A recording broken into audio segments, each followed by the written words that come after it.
On behalf of organizing committee, we extend our appreciation for your presence today. My name is Wilbur Vidisa, and I will be joined by Ma'am Alex Sibugawan in hosting this event. So today we are presenting BETWIXT and Becoming of Nursing Education, Transitions and Transformations, organized and prepared by the Bachelor of Science in Nursing, Section F of the University of the Cordilleras. We have been in pandemic for the past 2 years. Everyone has suffered with transitions, particularly in our academics. We have even been labeled as pandemic baby. So Alexi, I am simply curious what you think when they call you as pandemic baby. I think it's challenging because it taught me to become flexible, which I think is suitable in my course. What about you? I agree. Every time I hear that, I feel sad because they expect less from us since we have less exposure in the clinical setting. However, we are here today to discuss how to adapt in the post-pandemic era with the help of our guest speaker.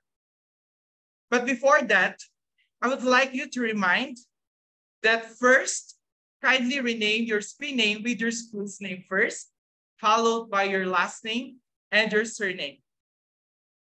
Secondly, please mute or turn off your microphones when the speakers are presenting to avoid unnecessary noises.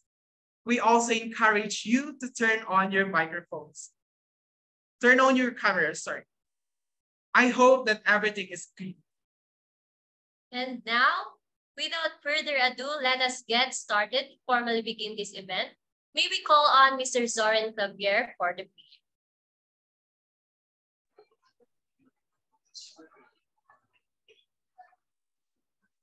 So let us all pray. Dear God, thank you for all the blessings you have bestowed upon us. We are truly grateful for them. Thank you for allowing us today to meet and share our knowledge and time with one another in this seminar. May you extend your divine wisdom to our speaker so that she would be able to impart effectively his God-given knowledge to all of us. May she be blessed as she continues to bring her expertise to people who need it. Bless the participants as well so that they would be able to glean the vital information from this activity. May you bestow your blessings after this seminar so that we may go out and spread what we learned in this spirit of your love and generosity.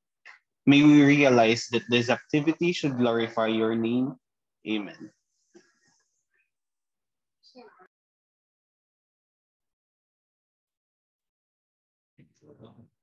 And now to give his opening remarks, may we call on Sir Virgo Clemente Lopez. Let us give him a virtual round of applause. Hi, thank you, Mr. Diso. And Sir, the virtual floor is yours. Yeah, thank you, Diso and Miss Alexi. Foremost, may we see everyone quickly. We would like to invite our student nurses and our faculty members coming from the different universities or College of Nursing in the region and in the entire Luzon. Can we quickly turn on our camera? Ang mga magte-turn on ng camera ay tiyak na pasado na para sa susunod na nurses licensure examination.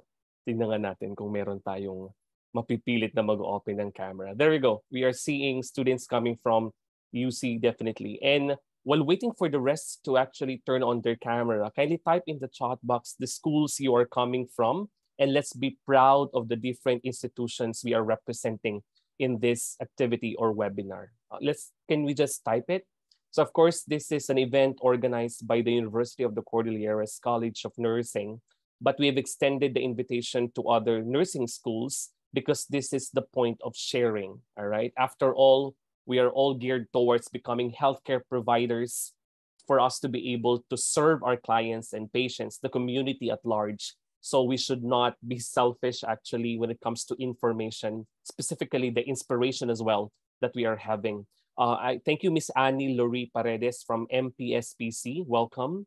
I'm seeing the others as well who are turning on their camera this time. Hi, good afternoon.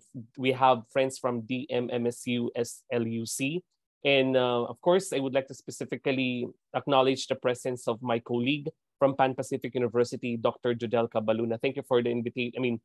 Heeding to my invitation, though it's actually for short notice. And to the other schools mentioned earlier, we have from, MPSPC, and then BIMSU, SLUC, and the other institutions in the region. On behalf of the Dean of the College of Nursing, Dr. Judith Odani Magwilang, taos-puso namin po kayong tinatanggap dito sa Zoom natin for the webinar. Actually, my students in BSN4F for the Nursing Leadership and Management were actually challenged to conduct and facilitate a learning session such as this in order for us to make it sure that we are updated with the changes in times. And the post-pandemic era still has different challenges for us to face. And sharing good practices and updated information on how we could better learn for the students and how we could better teach for the faculty members and how we could better collaborate, not limited to our respective college of nursing or institution, but between and among nursing schools in the city of Baguio, and as I said, in the region, actually should be facilitated. And we're grateful to the presence of our resource speaker for today, Ms. Catherine Faye Villar, who would be properly introduced in a while because she would be exploring or expanding on the topics nursing education at large, public health, and epidemiology post-pandemic era. So I know most of you are undergoing different courses or subjects right now, but with the updates later on to be given or to be provided by Ms. Villar, we hope that you would be inspired. We hope that you would be informed to continuously learn, and more so to actually implement or put into action and practices what you're learning in your different programs. So without much ado, may I see a heart reaction from everyone if you're excited to proceed with this learning session? And hopefully, as soon as you learn something from this webinar, please share it to others. Because as we say, learning is sharing, sharing is learning. Congratulations to my BSN4F students, to the UC College of Nursing for spearheading this initiative. Maraming salamat and mabuhay tayong lahat. Good afternoon.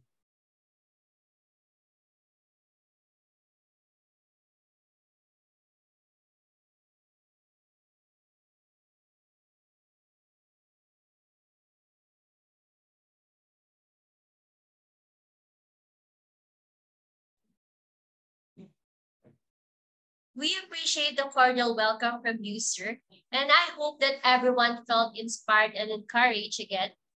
Thank you, sir, for those beautiful remarks you made.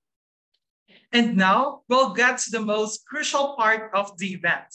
I hope that everyone is attentive and prepared to listen. Before we resume the program, we would like to introduce to you our guest speaker. Our guest speaker is graduated from St. Louis University School of Nursing in 2012 and passed her board exam in the same year. She later worked as a dialysis nurse, public health nurse, and joined the faculty of the School of Nursing at the same university the year after. She then took on a master's degree in public health major in epidemiology, graduated as cum laude. She finished all her doctorate academic subjects in her postgraduate studies in 2019, and currently she is finishing her dissertation studies for the degree Doctor of Philosophy in Nursing at St. Louis University. In the following years ahead of her, she has been a representative in different national and international congress for research. She has been an active member and chairperson of different non-government organizations like Lions Club International, Sigma Theta Tau, Nursing International, and Youth Force of the Philippines. Yeah, but indeed an impeccable individual who strives for knowledge, a reputable individual in her career who is respected by her students and peers. She is Ms. Catherine Faye R. Villar, an RN, a public health advocate, an MPH, and a PhD in progress. Ma'am, good afternoon. Let's give her a virtual clap. Good afternoon to all of you, and thank you for that very kind introduction. Okay, so allow me to share my screen. Can you hear me clearly? Yes, ma'am.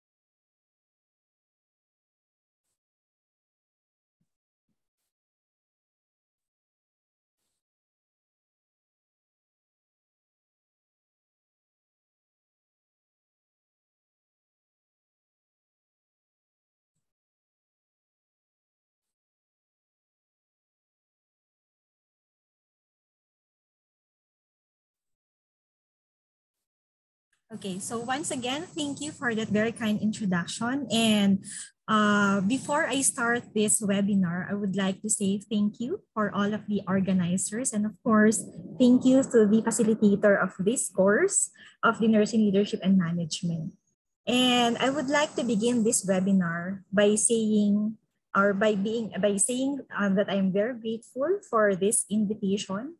And I know that all of you in this webinar are very excited for the face-to-face sessions. And of course, I salute you for your bravery, for your determination, for your enthusiasm and love for your nursing career.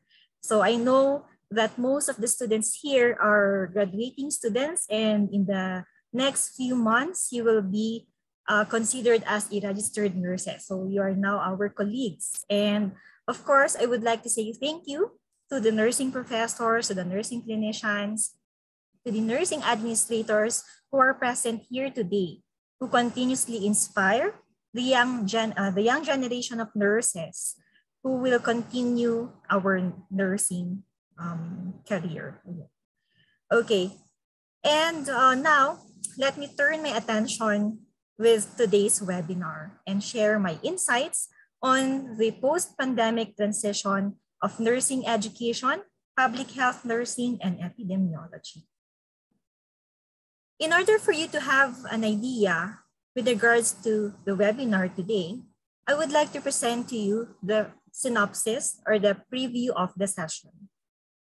I would like to give a brief background with regards to the post-pandemic transition. I will be giving you the preview of the pre-pandemic, the pandemic, and the post-pandemic transition in learning. I'll be giving you the insights for sustaining and retaining nursing education and beyond. In addition, I will be giving innovations in today's education, and that is focused more on the technology or the digital technology at present. I will be offering the concluding statements, and I will allot good deal of time for discussion based on the questions that you might have. Now, to begin with, I would like to share with you this quotation: sustain and retain in 2022 and beyond. Are we really in this situation now? Well, at the current nursing profession that we have, in this healthcare profession, most of the population or most of the workforce are focused into the nursing. So it is now our responsibility as future nurses and our responsibility as nursing educators, as nursing clinicians to help the future young nurses to sustain and retain the nursing profession. Looking at this image, the then and the now images, giving you a short or a brief history, the Commission on Higher Education has lifted an 11-year moratorium on nursing programs, allowing public and private colleges to once again offer courses for aspiring nurses. So when I graduated in the year 2012, okay, that was the year wherein there were really a lot of graduate nursing students. However, we don't have enough work. So most of my batchmates stayed in the call center. Most of my batchmates entered in the School of Medicine. Most of my batchmates went to abroad, and and most of my batchmates entered other profession aside from nursing. But because of what we are experiencing right now, the ban was imposed actually in the year 2011 due to an oversupply of nurses that left graduates hard pressed to find work. But because of the current situation that there is really a shortage of nurses at present, okay, our president actually opened different nursing schools, not only in the local setting, but in the national setting as well. So I would like to 5,209 We are now 6 shall be suspended beginning March 15, 2020.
Okay. I think Mr. Diso and Ms. Bugawan, Ma'am Catherine has just a technical difficulty from her end. And we just want to focus on the first things that she shared actually about the status of nursing pre-pandemic. All right. So for the students who are here pre-pandemic, specifically in the early 2000 or mid 2000, 2005, 6 onwards, there was really a concern on how graduate nurses would be able to find job. That's why it's true when Miss Catherine mentioned that most of the nursing graduates, including my batch in 2012, really went to education. We became, let's say, ESL teachers. Some really became call center agents and so on. But really with the emergence of the pandemic that we did not expect, and it happened in 2020, where it's the year of nurses. Now it's like we are all coming back to nursing because apart from we are being called to actually serve, the situation actually needs us this time to be able to be of service. Miss Catherine, thank you for that backgrounder, which really is bringing us memories that ngayon tayo kailangan. So siguro panahon na para bumalik tayo sa pangangalaga or sa ating profesyon. Definitely, sir, and thank you for that.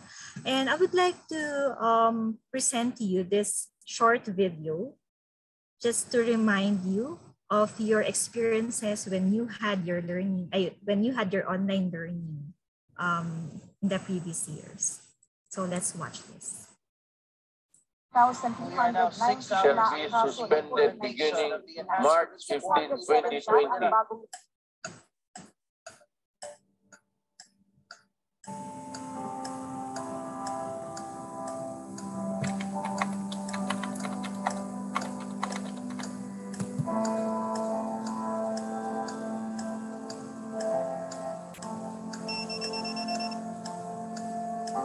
Anong oras na? Pagising ka pa. Daming gagawin. Aabot pa ba? Nakakangawin at nakakapagod. Pero kaya ko pa. Ba't kasi Sabado at Linggo? Parang naglaho na. Uy, yung laptop ko. Lobat na pala. Sana naman ako'y makapag-submit na. Konting oras na pahinga. May pasok na. Itong online class. 5,000.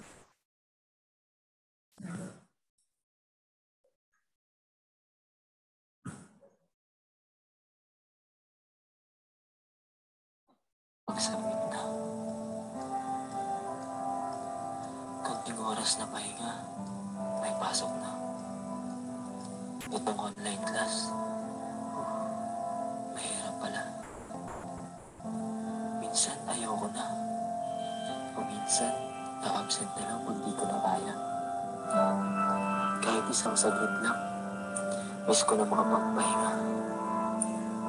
Sa totoo lang, di na ako masaya. Napapaisip na lang. Sana ako'y makapagtapos na. Kunting panahon na lang. Diploma. Mahahawakan din kita. Di man ngayon. Sana sa tamang panahon.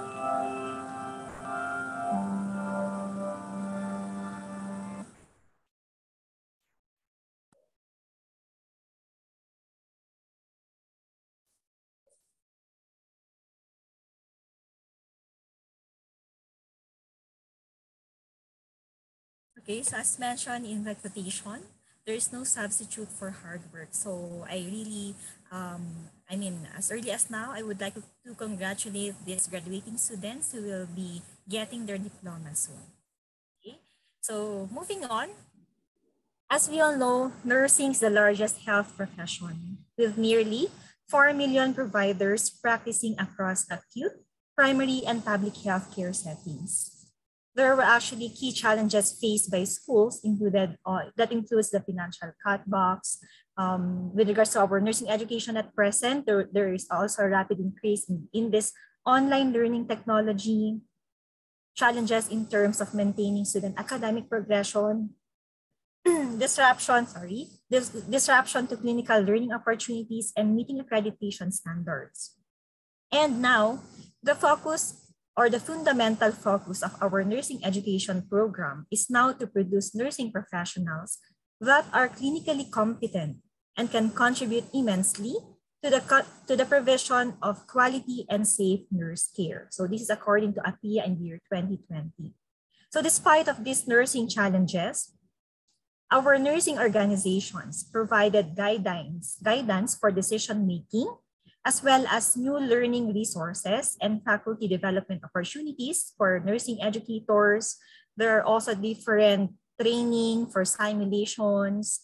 And indeed, schools of nursing actually had these leverage programs in terms of resources to redesign nursing curricula in order now to strengthen partnerships for student clinical practices or experiences and address the needs of the community. Looking at a worldwide perspective, nurses are known to play a vital role in the rendering of healthcare services, including many fundamental health-related services, particularly in rural areas. That's why in the past, we also have this RN Hills. No? So this RN Hills, this is a program for registered nurses who will be assigned in a community setting. So actually, when I graduated in college in my nursing degree, I also had a few months of experience with this program. So I was actually assigned in this community setting, okay, in this rural area who doesn't have any advanced access to healthcare. So with this, the increase of the workforce without compromising on the quality is imperative now to help achieve the Sustainable Development Goals. So remember, we have this SDG 2030. So in 8 years' time, we should really have we should achieve different targets. And of course, as nurses, okay, having now a very huge number worldwide, we really have a great responsibility, no? So, of course, yung bansa natin talagang inaasahan kayo ng mga future nurses para makatulong na ma-achieve itong Sustainable Development Goals in the year 2030. And in addition, in a global perspective, the emergence of the COVID-19 pandemic actually changed people's lives. So walang may idea kung kailan na magkakaroon or mag-i-end itong pandemic. Wala ring may idea na magkakaroon ng pandemic. So when I was in college, no, maalala ko lang, laging kinikwento lang ng mga professors namin na in the past merong ganitong epidemic, may ganitong pandemya, but looking at their situations, no, or listening to their situations or to their stories, hindi ako masyadong makarelate. Pero dahil nga meron na itong pandemic, now doon ko mas nakita or doon ko mas naramdaman na okay, ganito pala ang feeling ng isang individual, ng isang tao, ng isang healthcare professional na nasa loob or na nakaka-experience ng isang pandemic.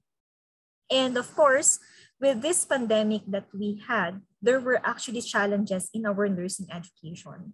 So I will be giving you few insights or few memories pre-pandemic, during the pandemic, and in the post-pandemic era. So my focus in this presentation will be more on the innovations in the post-pandemic. So these innovations can actually spark your innovative mind, and of course, this will really enhance your skills and of course your technological skills in the nursing profession. So looking back in the pre-pandemic, students can seek clarification or responses to their questions in their classroom. So you can ask your professors right away, no? So maalala ko yung mga classmates ko, kapag may mga question kami, may mga hindi kami maintindihan sa mga skills na naituturo sa amin, pwede naming itanong agad-agad. However, with the upsurge of the COVID-19 in the year 2020, many schools transitioned to online learning to pursue education during the crisis. So ito pa yung maraming mga videos, no, sa Facebook na kung paano ka daw mag-insert ng mga IV, mga ganyan, no? Okay, or kaya pwede bang maging online ang trabaho ng isang nurse, mga ganyan. So syempre, being in the front line, no, hindi talaga pwede na maging online ang job natin. So the nationwide suspension of these face-to-face classes began in what month? Maalala niyo pa ba? Maalala niyo pa ba? Matanong ko nga. Maalala niyo pa ba anong month and anong year nag-start ang suspension ng classes? Anyone?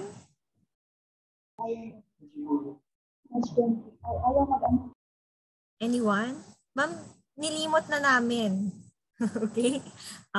Yan ang aming ghost from the past. Okay? Or ano kaya? Sinong nakakaalala? Okay? It actually began in the year or in month. In what month? In March 2020. Okay? So it began in March 2020 following the president. During that time, our president is President Duterte. No? He declared a state of public health emergency in the Philippines due to COVID-19. So in response to this circumstance, to this experience, the Commission on Higher Education advised the public, not only the public but also the private higher education institutions to utilize available remote learning. Ayan. Kaya meron tayong mga e-learning and other delivery modalities as substitutes, no, to traditional face-to-face classes, given that these institutions have resources to do so. So, sharing my experience as a faculty, no, parang ang hirap, parang kung aalalahanin ko, parang, kung ipapaalala sa akin, parang ayoko nang alalahanin yung moment na yon na ang sabi sa amin nung admin, academic break lang. No? Academic break lang kasi sobrang exhausted yung mga estudyante. And then after nun, dire-diretso na yung suspension. And with that, no, the COVID-19 actually highlighted the importance of maintaining a corps of health workers that will man the front line during a national emergency. So actually, we experienced struggles, not only on your part as students, but on our part as educators as well. So, sabi ko nga, no, a decade ago or more than a decade ago, no work for registered nurses. Kaya ang ginagawa ng mga nurses before, nag-volunteer para lang makakuha ng certificate, para maka-abroad. Ang ginagawa pa ng iba, nagbabayad ng training fee para lang makakuha ng certificate. Okay? And before, no, dahil nga sobrang dami ng nursing schools, no, during our time when I started in my nursing career, nung first year kami, we were actually 1,500 students, no? And yun, dahil na quota, kumonte kami, naging hundreds, mga ganyan. And after our graduation, actually, no, ito na yung moratorium na kailangan hindi na muna mag-open ang mga bagong nursing schools. Actually, not only in the healthcare setting, but in the hospitality courses as well, like yung mga tourism, mga ganyan, no, mga hotel and restaurant, mga HRM, no, mga courses, hindi rin sila nag-open ng mga courses for that, ng mga new schools for that dahil nga sobrang dami na ng mga graduates. Ayan. So what were the struggles pre-pandemic? Okay, pre-pandemic, syempre for the nursing educators, ang struggles namin, kailangan habulan, kailangan mag-submit ka ng mga modules mo, kailangan mag-submit ka ng mga exams, kailangan mag-submit ka ng mga ibang task mo pa. And I think for the students, ang struggles nyo naman, di ba yung klase ninyo mag-start ng 7:30 at matatapos hanggang gabi, right? Okay. Sino nakaka-relate dyan? Okay? So, ako, naging estudyante rin ako, kaya naalala ko pa yung mga struggle pre-pandemic. Ayan. And of course, no, parang dahil nga nagkaroon ng pandemic, ano nangyari? Okay? So, nag-shift na tayo, okay, with the pure online classes in all levels, not only in the elementary or in the basic education, but also in the higher or in the tertiary level as well. So, noong una parang ang saya na puro online. Wow, puro online, nakakapag-errands, no, yung mga estudyante, kahit natutulog sila, ay kahit nasa kama sila, they can still attend online classes, mga ganyan. Kasi hindi naman required na naka-open ang camera, mga ganyan, no? Pero habang tumatagal, guys, di ba, anong nangyari sa atin? We are being exhausted, no? Nababurn out din tayo. That's why in the year, in the year 2020, September 2020, the Commission on Higher Education issued a guideline on implementing flexible learning. Ayan, no? So nagkaroon na ng flexible learning dahil bumababa na yung mga cases sa ibang areas, inallow na ang flexible learning. So following that, education delivery evolved away from face-to-face classes and towards flexible learning options. Not until on December 2021, the Commission on Higher Education again, no, and of course, with the other organizations such as the Department of Health, they now issued guidelines through a joint memorandum on the conduct of limited face-to-face classes for all programs. And of course, in line with the IATF alert level system for COVID-19 response. Ayan. Kaya ngayon, we are very grateful, no? Lahat tayo sobrang excited na face-to-face na ang classes natin. And of course, face-to-face na rin yung paggawa natin ng mga skills. Ayan. Okay? And moving on, during the pandemic, there were actually challenges, no? Okay? We were challenged with regards of this human resources and training, okay? Yung mga public health professionals natin, no? Kahit na alam nila yung theory, hindi parang mahirap, okay, kung paano i-implement yung mga programs considering na bago itong pandemic sa system natin. And there were problems in terms of infrastructure and equipment. Maalala nyo ba mga taga-Baguio? Maalala nyo ba yung mga Maalala nyo yung mga taga-Baguio? Sorry, ma'am. I'd like to help her. Thank you, ma'am. Can you hear me po? Sorry. I'm not sure. Okay na po, Ma'am Catherine. We were just actually checking yung slide if it's being moved po. Okay. Thank you. Ayan. So moving on, we also had these problems in terms of infrastructure and equipment, no? So sa mga dahil maraming cases ng mga COVID-19 minsan or mostly no hindi na alam kung saan ilalagay yung mga pasyente na ito. And there's also this time wherein kapag nagkaroon ng COVID-19 case or nag-positive yung isang individual sa isang barangay, 'di ba? Kumbaga parang barangay lockdown na yan. So parang minsan sisisihin ka ng isang community nang dahil sa iyo hindi kami makalabas. Mga ganong trauma ng mga pasyente, ng mga community members, no? And of course, there were challenges in terms of processes and data. Kailangan i-improve yung mechanism in terms of digital technology, digital health. Nagkaroon na ng telehealth, telemedicine, teleconsultation, hanggang sa yun na nagkaroon na ng mga training in terms of leadership and governance. So, sabi ko nga, no, dahil itong pandemic na ito, nabulagta lahat ng tao, okay, all of us were really challenged, not only for the nursing educators, not only for the students, not only for all the administrators, but in the entire universe. Okay, parang lahat, buong mundo, nagkaroon ng challenge in terms of this leadership and management. Yan. And thankfully, because of this e-learning that we had, no, marami ng mga trainings na provide online, tinuruan kung paano tayo, kung paano ma-lessen yung mga cases, kung paano natin malalaman on our own na meron tayong signs and symptoms ng COVID-19.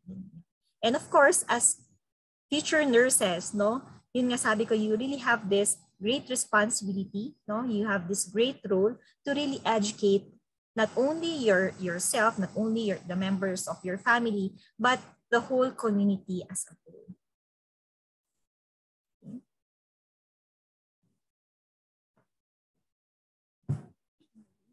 Nag-move po ba yung slide ko?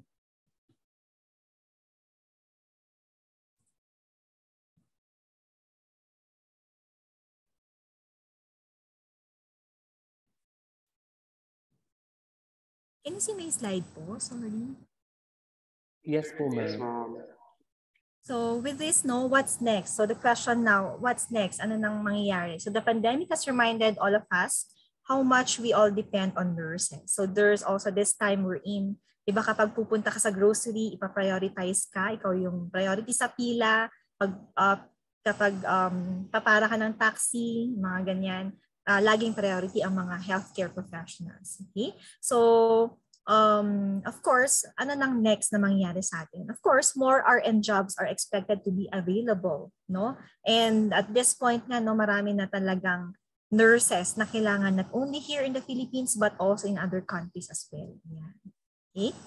And of course, in the post-pandemic, there's these changes in learning modalities which have brought drastic impacts on the students' way of life. So on March 2022, the Commission on Higher Education updated the guidelines for the operations of limited face-to-face classes of higher education institutions, stating that all state universities and colleges, as well as the local universities and colleges, the private HEIs, okay, including all the other campuses or the branches, may conduct now this high flex learning. So dati, purely online, napalitan siya ng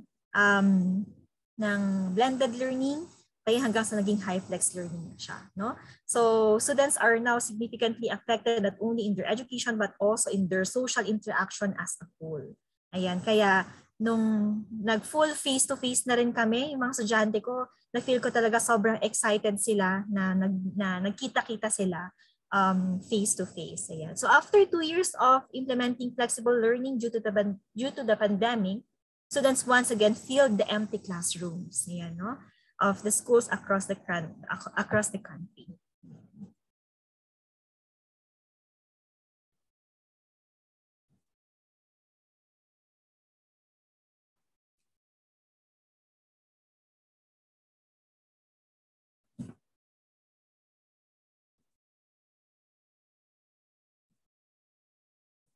so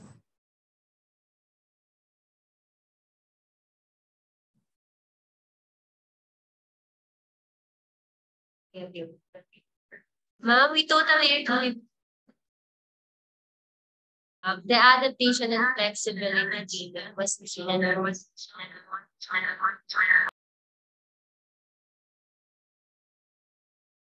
experience. And as a student nurse during the pandemic, we experienced that too, ma'am. And mahirap po maghilap ng mga sagot sa tanong na skills sa trabahong di pwedeng online.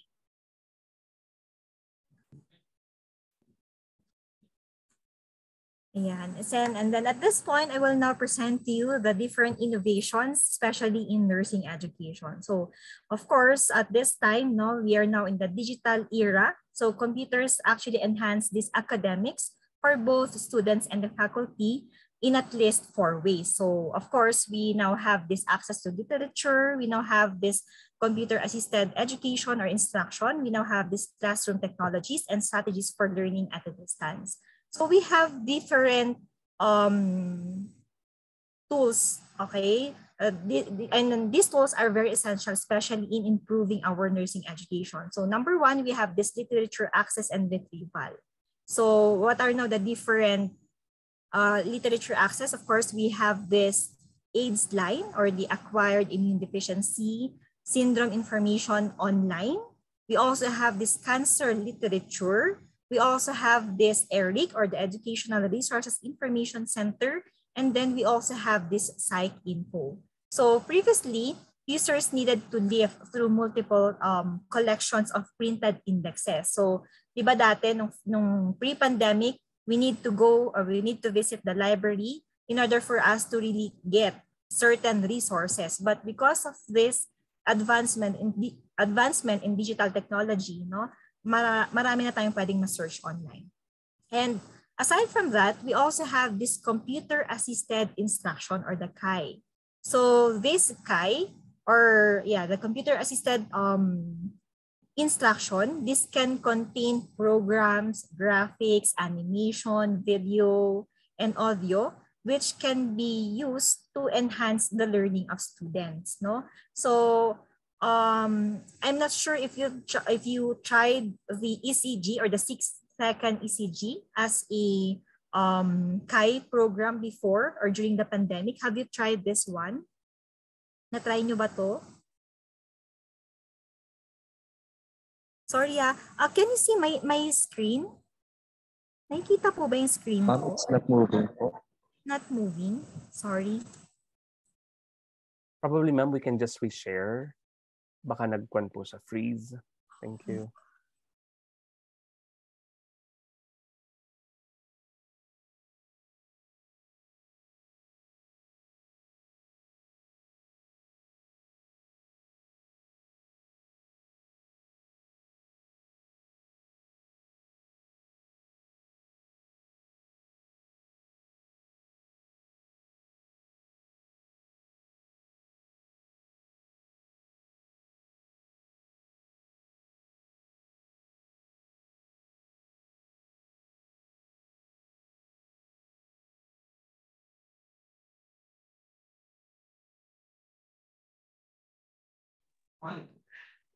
Since lahat naman po nakaranas ng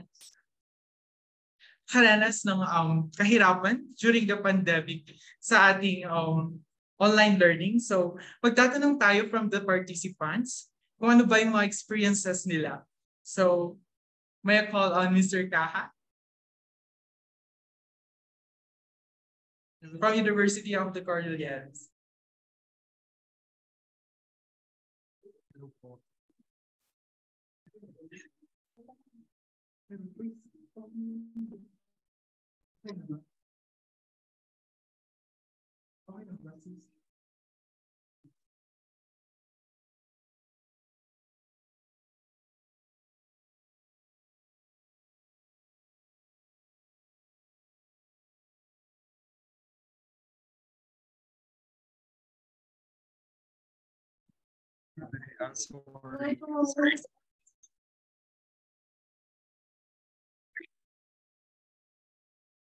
Hello, can you hear me? Opo.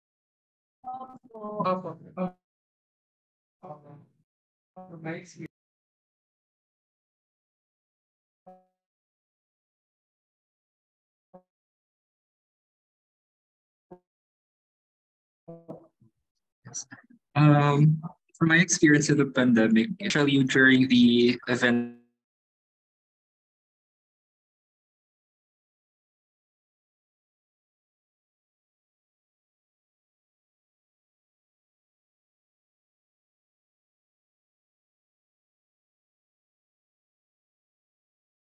of school. So, yeah.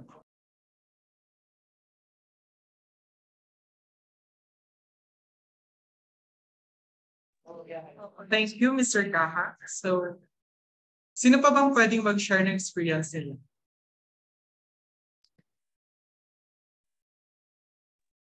Okay, so may we call on Mr. Zoran?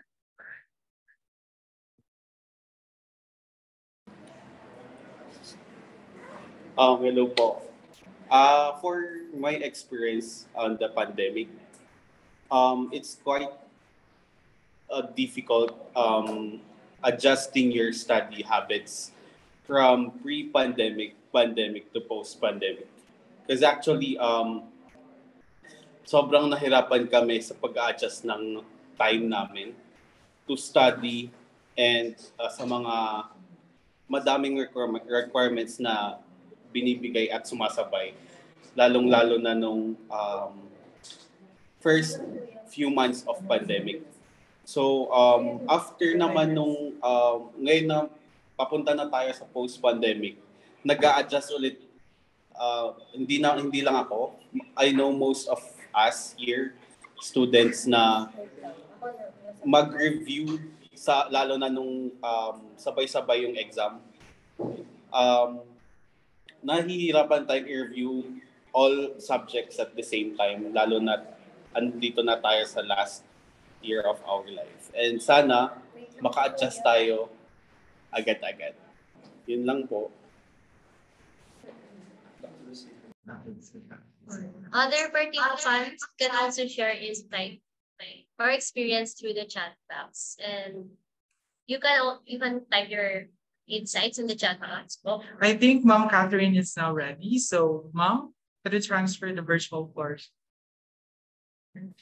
Thank you. And thank you for all those students who shared their experiences, no? And I can really feel your difficulties, no? Lalo na nung online learning tayo. Pero at least, ngayon, nandito yung determination ninyo and yung enthusiasm ninyo to at least move forward. And yun naman ang importante, no? Especially in our nursing profession. Later on, you will handle patients, no, na may poor prognosis, okay, or kaya later on, yung mga nasa palliative care, di ba, sabi nga natin, nothing is permanent in this world. So, everything is temporary. So, lahat ng nangyayari sa atin this time, this is temporary, and of course, it's really up to us on how to really make our life more productive and on how to make our life happy, di ba? Okay, by helping other people. Yan. So another application that is very essential yan, no? Yan, before talagang ang ginagamit pa yung mga projector, LCD, no? But because of our advancement in this digital technology, marami ng mga pwedeng gamitin na mga tools to really enhance this online learning, no? And in order to facilitate learning of the students, no, marami ding mga games na pwedeng gamitin. Yan. We also have this one, kung maalala pa ninyo, yung mga asynchronous mode natin, meron yung mga correspondence-based learning, no? Nasasendan sila ng mga material nila sa kanilang province kasi they don't have this internet access. But because of, yun nga, kailangan na natin ng access to digital health, okay? Ang government natin ginagawa na ng paraan para lahat ng area magkaroon ng access to internet. Okay. We also had this virtual learning environment, yung mga LMS natin, okay, mga learning management system. And ang very common dyan, of course, is the Google Classroom. Okay. Meron din Moodle, meron din yung Canvas. I think sa UC yun ang ginagamit ninyo, no? Ayan, we have the Blackboard and all other LMS na available. Kaya during this time, no, sobrang kumita ang mga IT professionals. Ayan, no? And of course, we also had this testing. Ito yung mas naging rampant din, lalo nitong pandemic, no? In the endless examination, siguro most of you, or maybe some of you, after you take your board examination here in the Philippines, no, you will be taking your your endless examination, and this endless examination is very useful, okay? If you're going to practice your career as a nurse in the US, okay, and in Australia, no? So currently, ang Australia, ang ginagawa kasi nila before, kailangan mo mag-aral doon ng certain number of years. After that, nurse ka na. But yun nga, dahil na itong mga advancement in technology, okay, in-adapt na rin nila yung US system and yung UK system na kung saan kailangan mag-entrance exam ka, and then after that, you need to have your didactics or yung simulation, no? Another one is, of course, yun, mas na-enhance din ng student and course record management. So, maalala ko, nung time ko, nung estudyante ako, para ma-view namin para malaman namin yung grades namin, kailangan pa namin pumila. Tapos, kukunin namin yung pink paper. Ayan, pink paper yung kinukuha namin before para malaman namin yung mga grades. But, yun nga, because of this pandemic, no, nag-leverage din yung mga system na kung saan pwede mo nang ma-access yung grades mo in your portal. And before, para makapagbayad ka ng tuition, kailangan mong pumila ng ang haba-haba, no? Lalo sa amin before, sobrang haba ng pila, iikot ka hanggang doon sa may mga stairs, ayan, sobrang sa mga nakakaalam sa SLU dito. Ayan, kailangan maaga ka para makapagbayad ka ng para hindi ka tatagal sa pila. Ayan. Pero yun nga, dahil sa advancement ng system natin because of this pandemic, pwede ka na rin magbayad online. Ayan. Not only that, we also have this virtual world, no? So this virtual world is defined as a synchronous or persistent network of people represented by avatars, okay, which is facilitated by computers in which people interact with other users or objects. So, meron tayong mga robotics, no?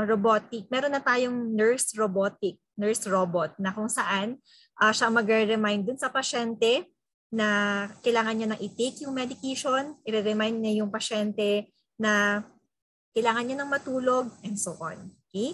And this term virtual world sometimes is used interchangeably with virtual reality, which can be misleading, no? So, this, all the virtual worlds actually possesses the qualities of persistence and interactivity.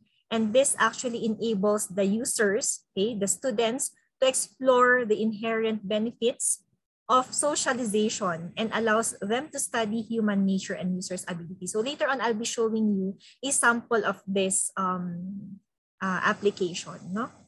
Ayan, so mas naging enhanced pa ang ating simulation, and based on research, mas enhance ang competency ng isang estudyante, ng isang nursing student kapag meron siyang simulation prior to the clinical rotation. Yan, prior to the clinical duty, no? And we are very lucky here in the Philippines kasi kapag tayo ay nag-handle ng pasyente, real patient talaga. Alam nyo ba, when I went abroad, no, when I had my training in the simulation, yung mga nursing students doon, they are not allowed to enter or to handle real patients. Okay? So they really need to finish their studies first bago sila makahandle ng real patient, no? Kaya nga yun ang talagang advantage natin ng mga Filipino nurses. That's why, you know what, in any part of the world, talagang mga Filipino nurses ang hinahanap nila, no? Kahit anong school ka man, nag-graduate, kahit anong language mo, okay, basta Pilipino ka, talagang kukunin ka na nurse ng isang foreign country. Yeah. We also have these games, and educators have long understood that the interactive dynamic of games has the potential to benefit teaching and learning, no? So even at this time, no, yung mga younger generations din natin, yung mga toddlers, even for toddlers, they can now actually manipulate different social media devices, no? And syempre, ang mentality kasi ng mga older generation, ang mga games na ito nakakasira ng pag-aaral. Well, in fact, at this point, because of this digital advancement technology that we have right now brought by the pandemic, no, mas nakatulong siya to really enhance our creativity, to enhance our interaction with the patients, and of course, to enhance our competency. Ayan. Okay, we also have this artificial intelligence, no? So this artificial intelligence and education, this actually supports, no? And in some cases, even supplements human tasks, diba? And the goal of this artificial intelligence is to learn and adapt by providing responses and predictions over time that are faster and as relevant than human computing power. Ayan, no? So, because of the advancement in these technologies, no, kasama din dito yung mga virtual reality, mga voice assistive technology. We also have this natural language processing. We have the image recognition. We have the robotic surgery, no? And here in the Philippines, ang pinakauna na may robotic surgery is the St. Luke's. And we also have this machine learning. Yeah. And I'll be showing you now this video, okay, on the advancement of digital technology, okay, which is entitled Nurse Play. So let's all watch this.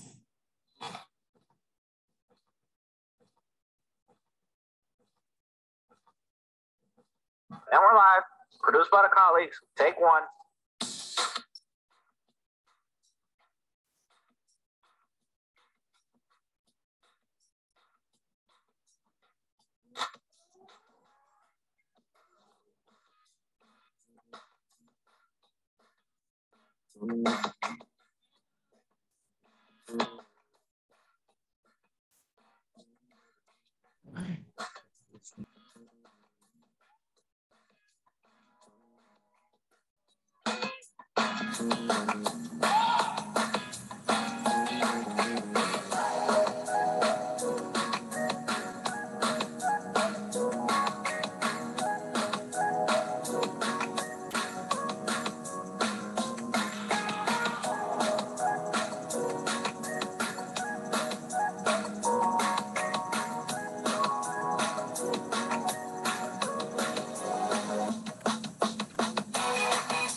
So that is actually the Nurse Play, no, which is another innovation brought by the pandemic.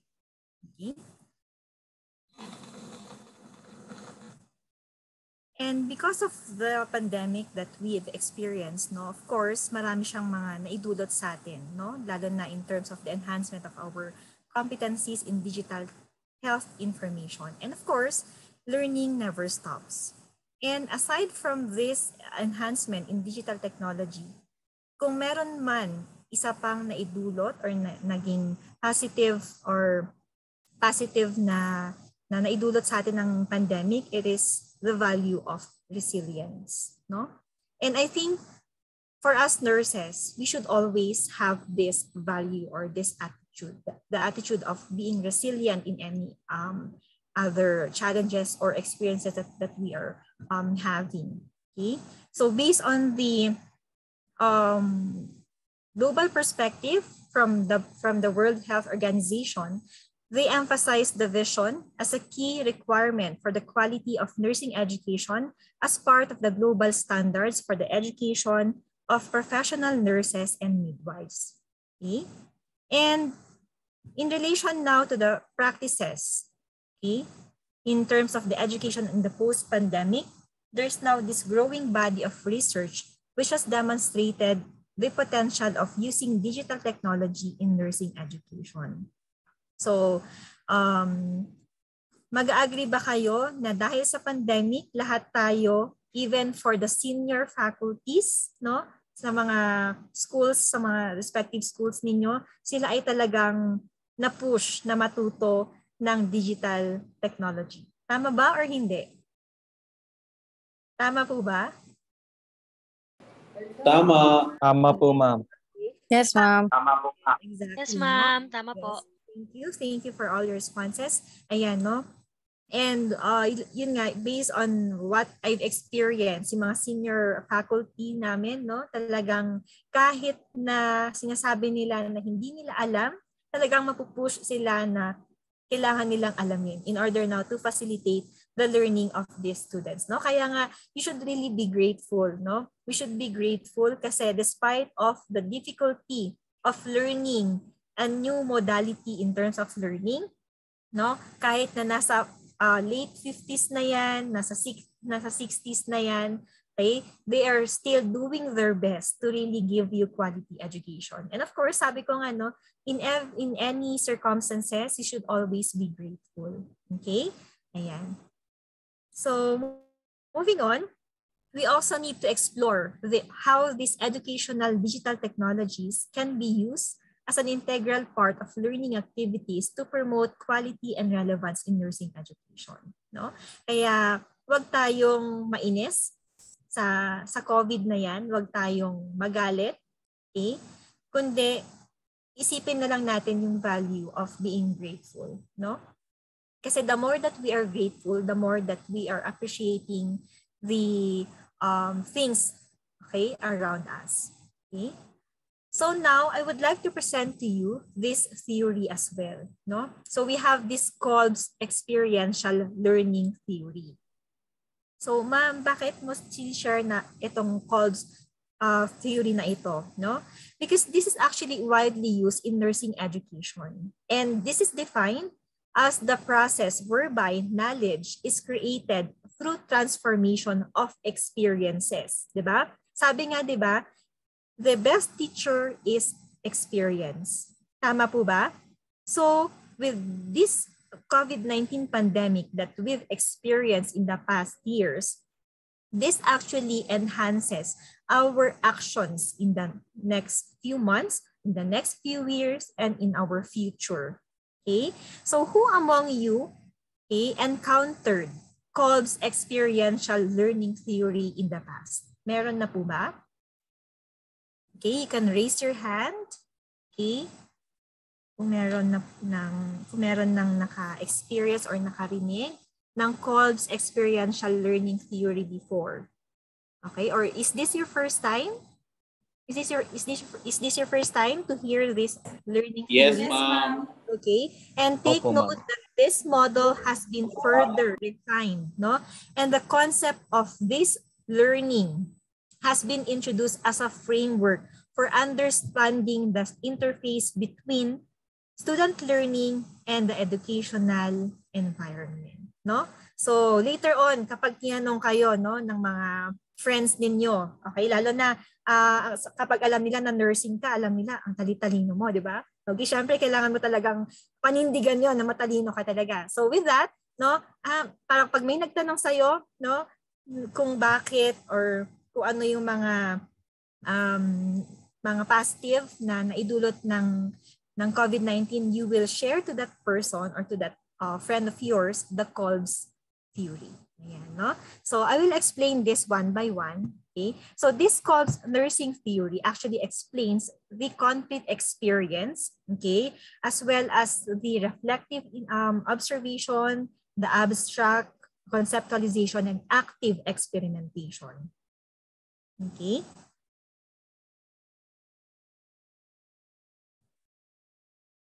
So kasama po dito, number 1, yung ating concrete experience. So it says here that in this first learning, no, we are now having this new experience or a reimagined experience. So according to this Kolb's learning process cycle, this always begins with a concrete experience. Siyempre, hindi ka naman matututo sa isang bagay. Wala kang conclusion sa, for example, relate na lang natin in your personal life, no?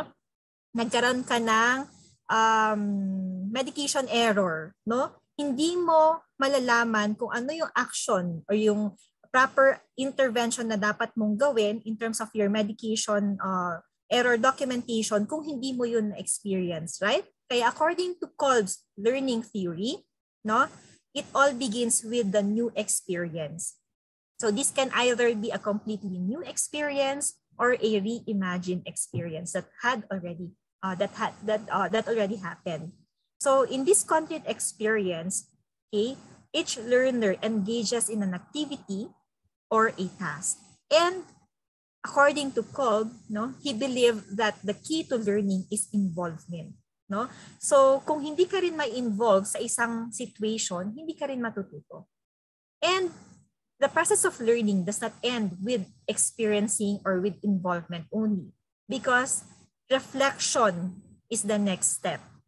So we should have this reflective observation wherein after engaging with this concrete experience, okay, the learner now steps back to reflect on the task. Like for example, with my example a while ago with the medication error documentation, no? So dahil nagawa mo yon, the next thing that you will do is now to reflect. Okay?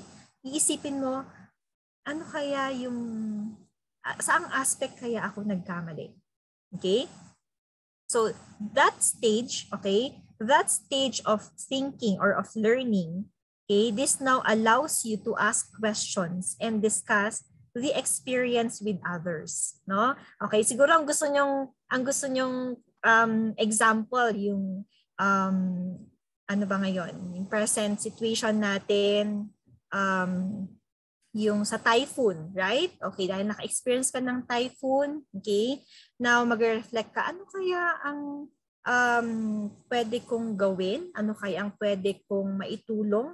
No? Looking at this public health perspective, ano kaya pwede kong itulong sa society? Now, you are now reflecting, okay? And with that thinking, you are now asking your colleagues, you're now asking your classmates, no, to really think of this action, okay, para makatulong ka sa isang society na naapektuhan ng typhoon, okay? Ayan. And during this stage, during the reflecting stage, okay, communication is vital, no? Parang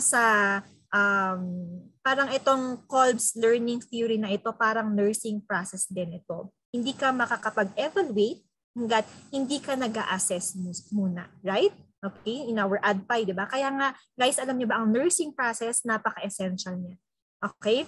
You can really use that nursing process in your personal life, no? Parang sa mga ladies dito, di ba? For example, may nanliligaw sa inyo, no? Okay, hindi niyo naman agad-agad sasagutin yan, di ba? You need to assess, right? You need to assess if that individual is really worth, di ba, is really worthy, di ba? Kung siya ba talaga yung gusto mo, mga ganyan, right? Okay, so parang ganun din in terms of our experiences, right? Okay, you will not diagnose without assessing. You will not plan without diagnosing. Okay, wala kang i-implement na action without planning. You will not evaluate without the 4 steps that I've mentioned a while ago. Okay? And of course, ano kaya sa tingin niyo yung next? No? Naka-experience ka na, naka-reflect ka na. Okay? The next thing, of course, is for you to think. No? Kailangan gamitin mo yung sense of thinking mo. You need to make sense of these events. Okay? So, ano nangyari dito? The learner now attempts to draw conclusions of the experience by reflecting on their prior knowledge. Okay? So with this, no, you will now use ideas with which they have familiar, okay? Naging familiar ka na doon, probably nakwento sa sa'yo ng isang friend mo, or kaya meron ka ng prior knowledge, or you will discuss possible theories pa, okay, or the possible things pa with your peers, okay? And in this step, the learner moves from reflective observation to abstract conceptualization, no? So when they begin to classify concepts and form conclusions on the events that occurred. And in this process, this also involves interpreting the experience and making comparisons to the current understanding on the concept. Yeah, no? So concepts need not to be new, okay? And learners can analyze new information, and you can actually modify conclusions based on the existing ideas na meron ka na. And of course, since you already had this, you already made sense of these events, no? Na-realize mo na, okay? Na alam mo na ito yung dapat na mangyari, okay? You will now act. Okay? And this acting, okay, this is now the cycle, okay, the process in the cycle, okay, which is called as the testing stage, wherein learners return to participate in a task, and this time with the goal of applying their conclusions to new experiences, no? And they are now able to make predictions, analyze the task, and make plans for the acquired knowledge in the future. Di ba parang nursing process din siya, no? Start ka muna with your assessment, parang sa pagbigay mo rin ng health teaching or ng teaching plan sa pasyente mo, before you give a specific health teaching plan to your patient, you need to have your learner's assessment, right? You need to have your, you need to assess the learner's need, kung ano ba talaga yung kailanganin niya in order to really help that person. Okay? So this is now the different stages, okay, based on the theory of Kolb's. Okay? Ayan. So what do you think now is the reason why Kolb's learning theory is important? Anyone? Anyone from the participants? Ano kaya sa tingin ninyo ang relevance? Why do we need to really, why do we need to learn, or why do we need to know about this Kolb's learning theory? Anyone? Anyone po?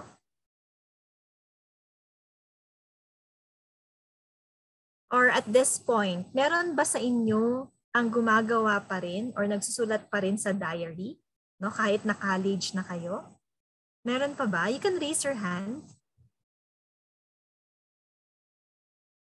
Okay, yan. Wow, very good, no? May mga nagsusulat pa rin sa kanilang diary, okay? And guys, you know what? One way to really exercise this productivity of your life, no? Kailangan talagang mayroon kang reflection time, no? Okay, so sa question ko kanina, why is Kolb's learning theory important? No, this now highlights the importance of reflection component.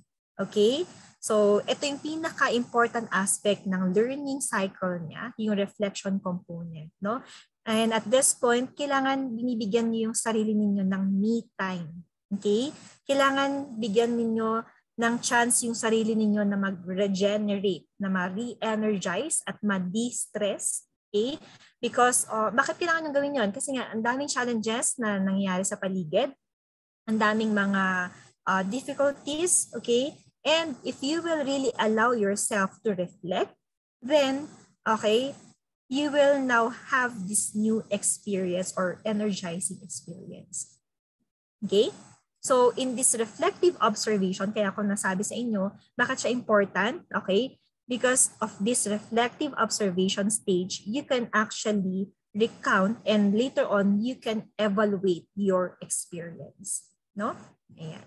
So, that is the importance of learning, okay? Or of putting in mind the Kolb's theory. Okay? Ayan. Okay, and of course, no, always remember that we are, or as nurses, okay, we are considered as the heart of healthcare. Sabi nga nung isang physician na friend ko, no? Ang isang hospital, pwedeng mag-run, okay, or ang mga doctors, pwede nilang patakbuhin ang hospital in a few days, no? Pero hindi kakayanin ng hospital na ma-sustain yung needs ng buong pasyente ng buong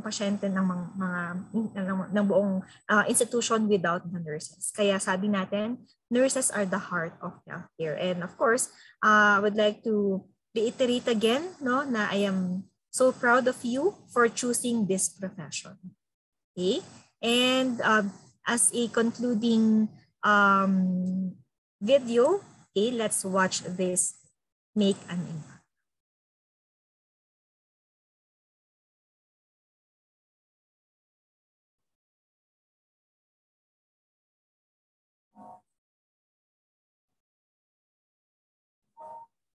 When we're laying on our deathbed, you're not going to worry about how much money you had, how much power you had, how much prestige. You're going to see that that was all game, that that was all an illusion. The only thing that's going to matter is the impact you had on other people's lives. We are all on a separate journey. But the beautiful thing about our life here on this earth is at my funeral, they ain't going to talk about my success. They're going to talk about who Nick was and how Nick lived and how Nick loved and encouraged. Success is incredibly important, but even more important than success, it's having an impact. It's knowing you haven't walked the planet in vain. It's knowing that because you've been here, you've blessed lives, you've developed people, and you have made the world a better place. The effect you have on others is the most valuable currency there is. Everything you gain in life will rot and fall apart, and all that will be left of you is what was in your heart.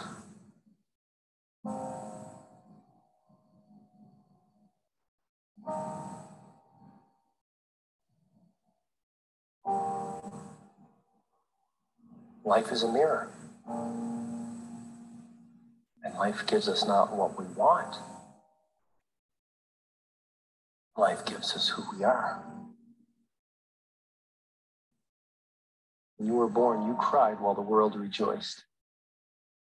Live your life in such a way that when you die, the world cries while you rejoice.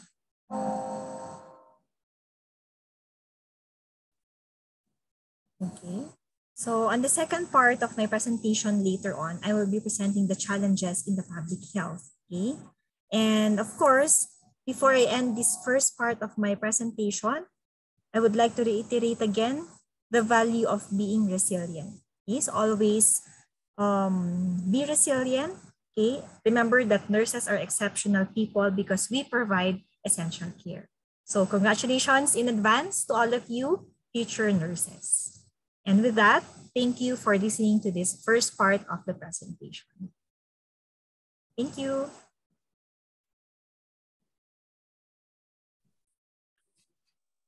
Thank you, Mom.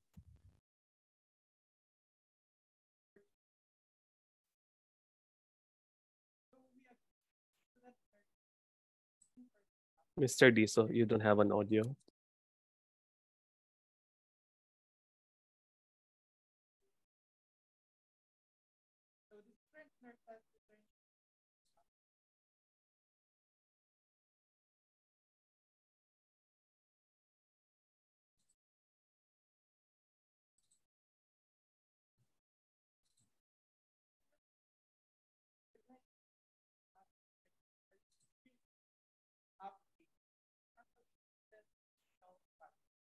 And indeed, as I've already mentioned, we are very fortunate that technology has made the abrupt switch from traditional online learning here to be accepted.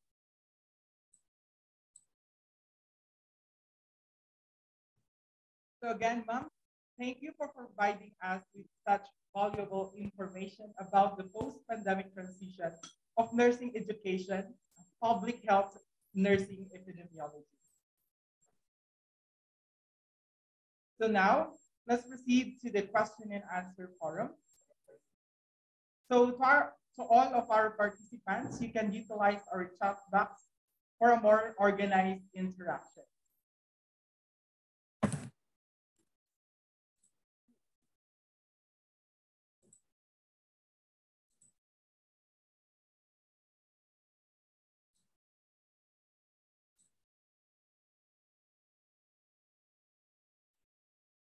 So while waiting for the questions, let's have first an information number.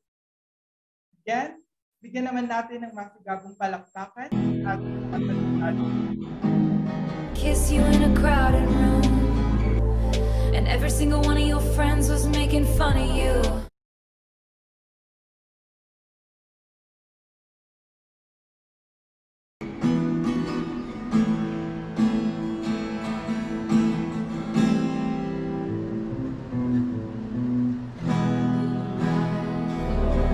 But 15 seconds later they were clapping too. Then what did you do?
let us give them a virtual clap. Thank you for that entertaining performance. And now we move on to the next topic entitled Public Health Nursing. So now we will give the virtual floor again to Ma'am.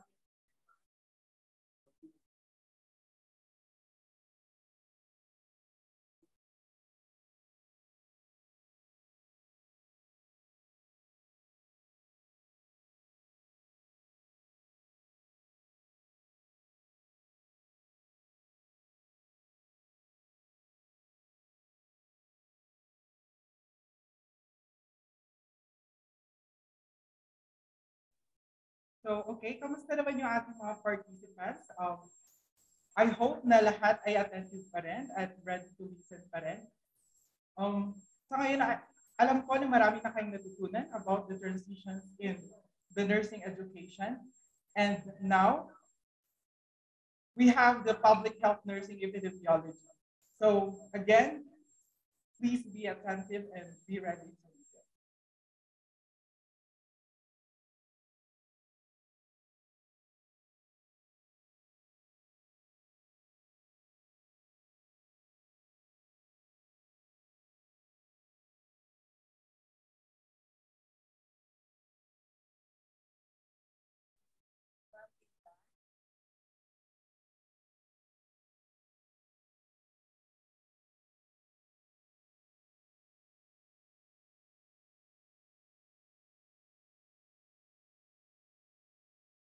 So while waiting for Ma'am Villar, let's watch again another information from the Bachelor of Science in Nursing section 2.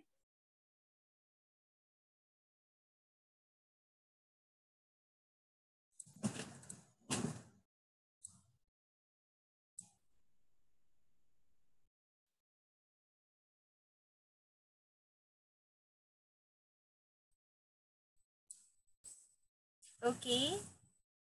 So before I proceed with the next topic, let's have a short icebreaker, to really engage you guys. Sabi ko nga kanina, hindi nyo mararamdaman itong webinar na ito kapag hindi kayo nakapag-engage, okay? So, I'll be asking you to at least open your camera, okay? And then we will do a short online energizer, okay? Yeah, ito yung mga innovations natin because of this pandemic that we had, Marami ng mga innovations in terms of the webinar, ganyan. Okay? So I want you to turn on your camera, okay? And then I'll be asking you to join me in this online energizer, okay?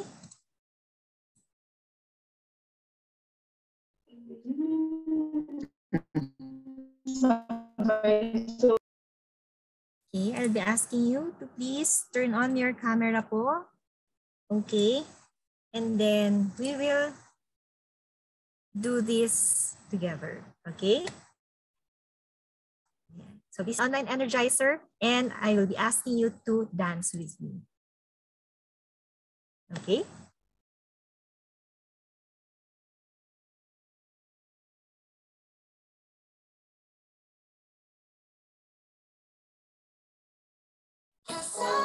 All right. This was nice and fun. We had fun putting it together. I have Nisha here with me. Let's go. Tap. Go together, guys. Good.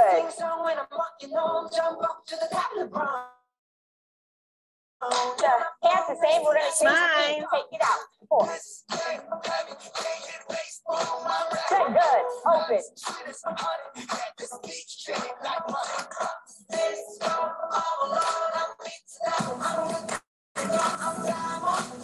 All right. We're going to have a change here. Rock. Good. Up, then down. Rock. Up, down. Shine. Good. Nice and smooth. Rock it out. Tapos siya sa boards, ang sasayaw. And up. We're going to start from the top.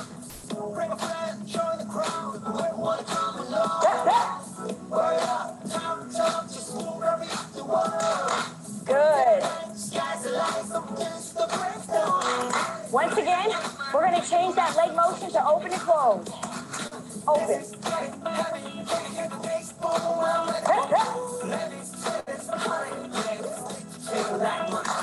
Good, nice and strong. All right, we're gonna rock it out.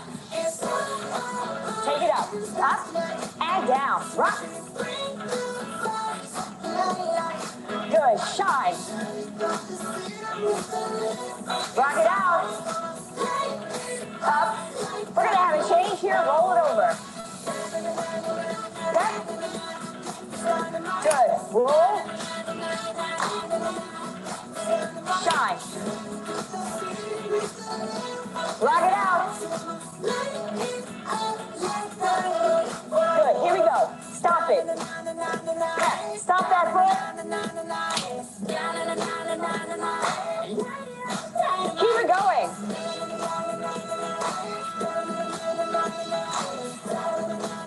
All right, we're gonna have that gentle sway from the top. Good. Nice and easy. We're gonna let it shine up and over. 4, 3. Back to the hook, rock it out. And up and down, good. Shine it out. Rock it out. Roll it over. Good, 2 more. Shine. Rock it out. Woo! Awesome. Okay, so thank you. Palakpakan niyo naman ang mga sarili niyo, guys. And nakakatuwa, no, na makita kayo na sumasayaw kahit virtual. Okay? Yan. Okay, so at this point, I will now be presenting with you the next part of my presentation, which is focused on the public health nursing, okay, the issues and challenges.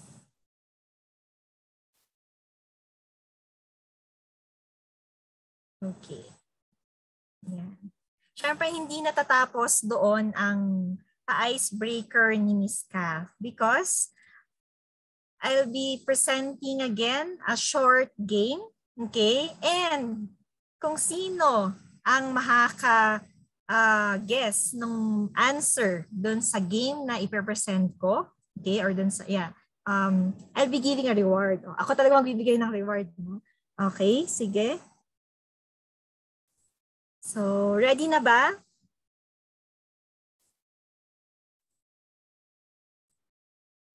Yes, ma'am. Yes, ma'am. Okay. Ayan. Okay, so anong gagawin dito? No? You will guess the animal or the logo that I will show you. Okay? Ayan. So, first image. What is this animal? Oh, teka. Horse. Oh, shark. Ma'am, pusa. Pusa, ma'am, pusa. Fish yan, ma'am, fish. Fish po talaga yan, guys, fish. Ma'am, cat. Ma'am, cat yan, cat. Hindi ko pala sinabi kung ano yung reward. Okay? Ma'am, pangut. Sige, surprise na lang yung reward ko. Okay? Basta yung mga organizers ng webinar na ito, sasabihan na ako ng nanalo. Okay? So, what is this animal? Ma'am, cat. Tilapia. Ma'am, tilapia. Shark. Tilapia pa talaga yan, ma'am. Puta, ma'am. Okay. Horse. Shark. Gorilla. Okay, so in 5. Gorilla. Ma'am, cat. Gorilla. Sa shark. Gorilla. Answer is Shark horse. Gorilla. Yeah. Okay, may nakatama ba? Me. I said shark. Okay, next. Meron ba, sir? Sorry. Yeah, it's me. I said shark. Okay, so next, what is this animal? Ostrich. Okay. Monkey. Okay. Owl. Okay. Wala pa. Cat. Wait. It's an Lion. eagle. Eagle or Okay. hawk. Okay, so in 5, 4, Eagle. 2, Eagle. 1. It's a cat. It's okay. Okay, next. What is this animal? That's definitely a monkey. A duck. Monkey. Lizard, It's a baboon. monkey, no. Dragon, dog. Okay. Oh, now you're engaging. Di ba? Yun ang sabi ko sa inyo na you will remember this one because you are more engaged. Okay? Penguin, balut. Okay? Germs. Yan. Parang sarap Germs. kumain ng balut ngayong gabi. Frog. Wala ka. Snake. Okay, so in 5, 4, 3, 2, 1. Okay? So it's a bird. It's a dog. Okay. Ayan. Okay. So, sino ang nanalo? Meron ba? Wala. Walang nanalo. Check nyo na lang mga organizers, no? Okay. Sige.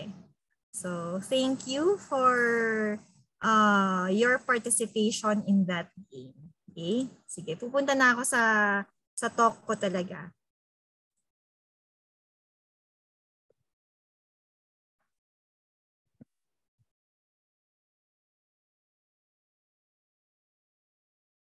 Okay? Andyan pa ba kayo? Are you still there? Yes, ma'am. Yes, ma'am. Okay, so this, the second part of my presentation will focus merely on my own insights, okay? And based on the readings that I had in the past and yung mga na-experience ko during the pandemic. So this is more on the, sharing ko ano yung mga nangyari sa akin based from the previous years, no? And of course, I will be sharing motivational information as well in order to to inspire you, no? And of course to motivate you more na you are really on the right path. Okay? Yan. So of course, looking at this light, no? It says public health. And of course, sabi nga natin, ang mga nurses, di ba kunwari sa bahay natin, okay, ang ilaw ng tahanan ay ang ating mga nanay. In the healthcare profession, okay, ang ilaw ng isang hospital are the nurses. Okay? So bakit nurses? It's because we really give light not only to our patients, okay, not only to our colleagues, but we give light to the entire institution. Okay? Kaya nga as a public health advocate, as a public health professional, no, we should really exercise the communication skill, okay, the people skill, okay, and of course, we should really be competent with all our nursing actions and with all our nursing skills, okay? So, with the issues and current trends in public health and epidemiology, I've identified 4, okay? So, ano yung 4 na ito? Number 1 issue is in terms of the leadership skills and management of healthcare administration and personnel. Okay? So, dahil sa pandemic na nangyari, okay, sabi ko nga kanina, lahat ng mga tao, not only the admin personnel, okay, not only the students, okay, but of course, the members of the World Health Organization Council, the CDC, lahat sila nagulantang because of this pandemic. And of course, dahil nga nagkaroon ng ganitong scenario, our leadership skills, okay, were really challenged, no? Kahit na sila ay nandun sa position, kahit na sila ay considered as a leader, okay, hindi pa rin sila agad-agad makapagbigay ng information to really help the public.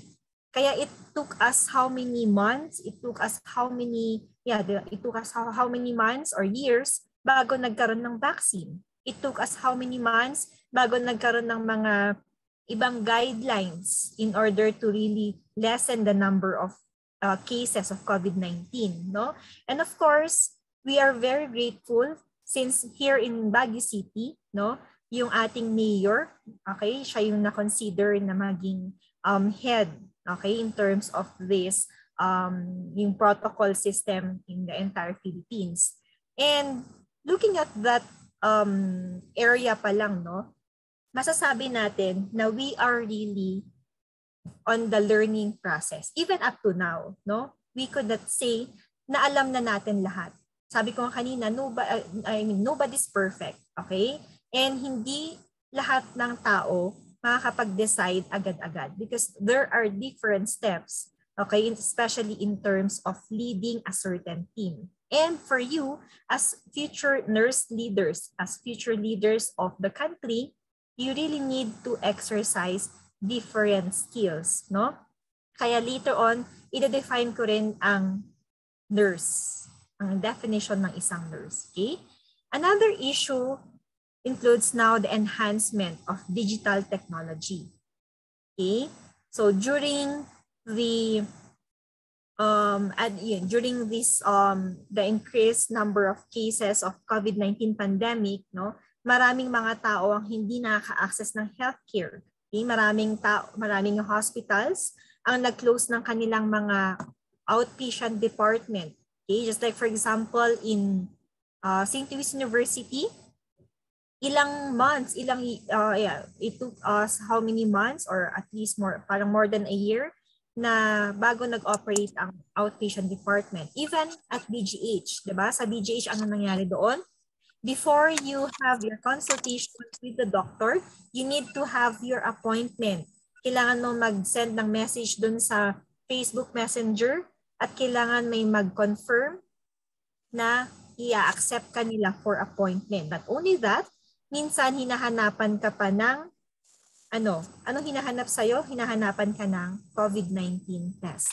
Okay? And syempre, considering those scenario, okay, nakapagbigay ng higher cost in terms of yung health system, okay, sa pasyente na minsan dahil alam nila na ganun yung system, dahil alam nila na kailangan schedule ng appointment, kailangan magpa-test, okay, dahil doon, kailanganin nila ng pera, kailanganin nila ng time, kailanganin nila ng internet to schedule an appointment. Ang ginagawa na lang nila, hindi na sila tumutuloy. Okay?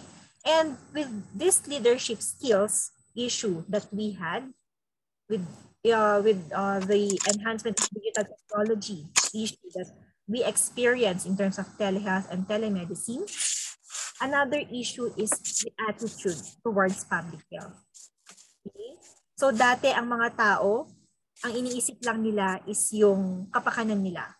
But because of this pandemic, ang mga tao naging concerned na sa lahat ng community. Diba? I heard this story from a colleague, and then that colleague, she told me na dati, ang tinitignan lang daw niya or ang binabasa lang daw niya sa news is yung nangyayari sa Baguio City or doon sa locality niya, no? But because of this pandemic that occurred, ang ginagawa na niya lagi, ino-open na niya yung news worldwide. Okay? So because of this pandemic, it actually opened our minds. Okay? It is actually an eye-opener for all of us to really exercise the value of caring, no? And especially in our profession as nurses, yun talagang pinaka-core natin, no? Kaya nga, ang mga engineering, sabi nila, di ba? Gusto ko maging girlfriend, gusto ko maging boyfriend ang mga nurses kasi they are very caring. Yan, no? Okay? And you should really exercise that attitude, no? Yung caring towards yourself and towards other people. Okay? And isa pa, 'di ba? You cannot give what you don't have, no? Since nursing is caring, 'di ba? Para mas mabigay mo yung care na kailanganin ng pasyente, kailangan alam mo rin kung paano alagaan ang sarili mo. Okay? And letter D is diversity, no? So because of this pandemic, no, nagkaroon na ng mga innovations sa technology, nagkaroon na ng mga vaccines. Anong nangyari? Okay? Yung mga ibang countries nag-donate ng mga vaccines din dito sa ating bansa, which really created a big impact in our society. Siyempre, hindi natin ma-afford lahat ng vaccines na yon, considering na ilang doses na yon, di ba? First and second, and then may first booster, tas may second booster pa, no? So, because of the yung camaraderie, okay, and yung diversity na meron ang lahat ng tao, mas naging maganda yung public health system. Okay? And I'm not saying na andun na tayo para ma-reach yung pinaka-peak ng expert na public health system, but I'm saying na it all starts from within. Kailangan tayo mismo sa sarili natin, umpisahan natin on how to help other people. Okay? And you know what? Here in the Philippines, we just had this public health nursing in the Philippines, no? Dati kasi walang public health na organization. Okay? Ang meron lang is yung Philippine Nurses Association. Okay? Pero recently lang, I think it was actually launched last year, okay? Na-establish na yung public health nursing in the Philippines. Okay? So, paano yung na-establish? Na-establish yun because of the different needs, okay, na kailangan ng society natin at kailangan ma-address ng organization na ito. So, this Public Health Nursing Association of the Philippines and this PNA organization, they're not separate entities. Okay? So, these organizations, actually, they help one another in order to really target one goal, which is to really improve the health, okay, of a certain community. Ayan. Do you have any questions? May questions po? Okay, so next,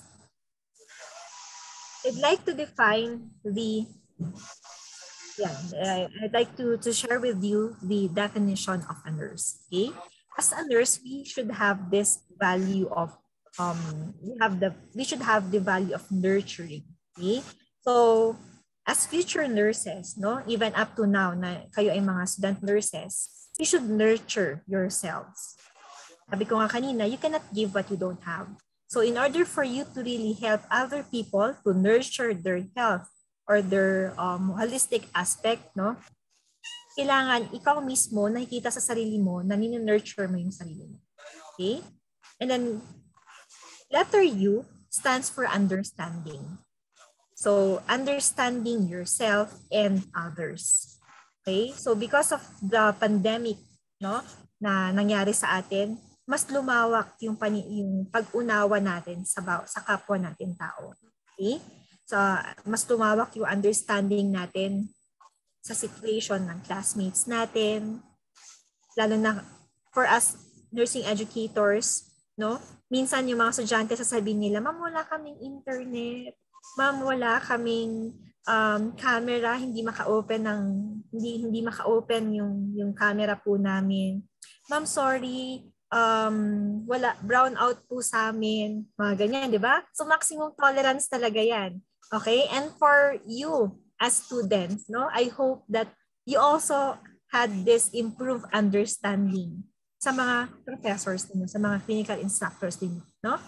And sabi ko din kanina, you should always be grateful. Kasi alam nyo, pag hindi kayo kinukulit na mga instructors ninyo, kapag hindi kayo kinakamusta, no? There's something, diba? So, you should be grateful kapag kinakamusta kayo, okay? Just by merely asking, how are you? No, it will really give a great impact in their lives. Okay? Letter R is resilient. Ayan, no? So, you know what? The goal of mental health or the goal of having this healthy mental state is to be resilient. So, paano ba maging resilient? Kahit anong sakuna na meron, later on, because of the support system that you have, makakabangon ka pa din. And dun, sobrang nakaka-proud na maging Pilipino. Okay, you know what? In other countries, when I had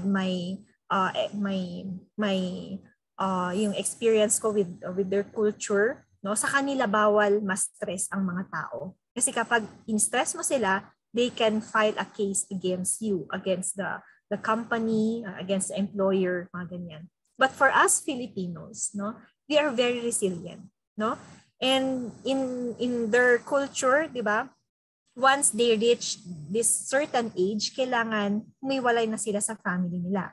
But in our case as Filipinos, 'Di ba? Kahit na may asawa ka na, okay? Kahit na ayan, ang dami mo ng anak, no? Nandun ka pa rin sa poder ng parents mo. And there's nothing wrong with that, 'di ba? Kasi ganun natin binavalue ang family, okay? And as nurses, 'di ba, ganun natin binavalue din ang mga pasyente. Kahit na hindi natin sila mismong kadugo, we really provide care, no? We really give them more understanding, okay? We give them support, okay? We empathize to our patients, and yun ang napaka-importante. Letter S is having this spiritual, no? So this spiritual nourishment, this is actually more on the divine intervention, no? Alam nyo ba, when, nung nangyari yung pandemic, no? Nung nag-start yung lockdown, bawal lumabas. Alam nyo, as a nurse, okay, meron kang mararamdaman na nakakaiba. Okay? Ano yung kakaiba na yon? Sabihin mo sa sarili mo, teka, nurse ako eh. Kailangan hindi ako nasa bahay lang. Kailangan may gawin ako para sa society ko. Kailangan may magawa ako para makatulong ako sa mga tao. Okay? So what we did before in the Philippine Nurses Association, yan kasama namin sila din Magwilang, yan, no? Sila Dr. Palaganas, kasama namin yung mga yan sa mission. Ang ginawa namin, nag-improvise kami ng mga aprons, gumawa kami ng mga face shields, tapos gumawa kami ng mga, nagtahi-tahi ng mga mask. Alam niyo yun? Kasi yun yung time na sobrang shortage ng mga supplies. Okay? So, ganon, as a nurse, alam nyo, yung attitude, andon talaga yung value natin na kailangan may gawin kang something para sa kapwa mo tao. Okay? And considering in this spiritual intervention, no? Kasi sinasabi ko kanina, nung nag-start ang pandemic, lahat ng tao, okay? Lahat ng tao nag-cling kay Lord, right? Okay? So, when we had this interview with one of the psychiatrists, okay, and a psychiatrist and a psychologist, no, sabi niya, nung nag-start ang pandemic, marami ang nagpunta sa amin, na nagpapakonsult dahil sila ay depressed. Okay? So, ang ginawa nila to really address the concern of depression or yung anxiety na nararamdaman ng mga pasyente, okay, nagkaroon sila ng series of sessions and they had this spiritual talk. And I myself, no, I had my schooling as well, no? And I would like to share with you as well, no, I would like to take this opportunity na rin to share with you that we have this prayer and life workshops. So this is actually a lay organization, okay, an international lay organization that provides counseling sessions, okay, to students, to families, to communities, okay, who would like to let themselves or their families be strengthened in terms of yung spiritual intervention. Ayan, okay? And nakakatuwa kasi when we had our counseling sessions, na nagbigay kami ng counseling sessions sa mga estudyante, nursing students, no, sa SLU, mga engineering students, nagbigay rin kami ng mga counseling sessions sa isang community. Yung community na yun, mga blind community. Okay? And then talagang ma-feel mo, yung parang mararamdaman mo yung mga paghihirap nila because of the pandemic, no? Kasi maraming nawalan ng trabaho, maraming nawalan ng pambayad ng mga bills, okay? Maraming inalis sa mga companies. And of course, yung area na yon, yung situation na yon, talagang nagbigay ng stress sa kanila. Okay? And lastly, letter E stands for empower, no? So, in order for you to empower other people, kailangan ikaw mismo sa sarili mo, empowered ka.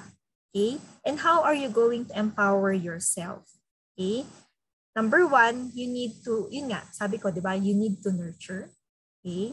Nurture mo yung skills mo. You need to nurture your abilities. You need to nurture your education, no? So once you finish your nursing studies, your undergrad studies, you pursue higher studies. Okay? Kasi learning never stops, sabi nga natin kanina. Okay? And ang education, yan yung isang bagay na kahit sino man, no, hindi nila pwedeng kunin sa'yo.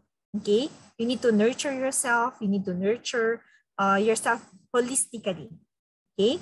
Ano pa? In order for you to empower yourself, you need to have a good attitude. You need to have a good understanding of yourself, no? Understanding na hindi ka perfect, understanding na you commit mistakes, but with those mistakes, no? Sabi nga natin sa Coles learning theory, okay? You give time for reflection, 'di ba? And then with that reflection, you're now doing things para i-correct mo yung mga mistakes na yun. Okay? Another one is for you to be resilient. Okay? Nagkamali ka man, but you need to move forward, no? Kailangan laging mag-move forward. Kaya sa mga may jowa dito, no? Okay? Ayan, mga estudyante ko kasi ganyan ang mga sharing nila eh. Okay? When we had our counseling sessions, minsan about love life, mga ganyan, no? So, pag ayaw na, hayaan mo na. Move forward lang, di ba? Tsaka sa mga ladies dito, always remember, okay, a lady never runs. Ayan, dapat tayo habulin, di ba? Okay, next, you need to really enhance your spiritual intervention, the divine intervention, no? Na sa lahat ng bagay na nangyari sa inyo, hindi niyo yun masasolve na kayo lang mismo. You need to really ask the help or guidance of the Holy Spirit, and of course, to pray. Okay? And prayer, that is our communication with the Lord. Okay? And by doing those things, nurturing, understanding, being resilient, and having this spiritual intervention or divine intervention, then you are now considered as an empowered nurse. Okay? Ayan. And of course, sabi ko nga kanina, okay, all of these things, it all starts from within. No? You need to understand the health situation. You need to understand the situation of others. Okay? You need to practice or to exercise the value of kindness within yourself. Okay? And spiritual nourishment, the divine intervention, and of course, by doing those things, you can now be empowered, and you can now, you are now an empowered individual, and you can now empower other people as well. Okay? And as a concluding statement, before I end this session, okay, the character of a nurse is as important as the knowledge she possesses. Okay? So with that, I would like to thank you for listening with all my sharings today. And I am very excited to see you, okay, in the hospital or in the academy later on, okay, once you graduate in your nursing studies. Okay? So once again, congratulations, and maraming salamat po ulit sa pag-invite po sa akin. Thank you. Thank you po, ma'am. Thank you, ma'am. Thank you, ma'am. Thank you.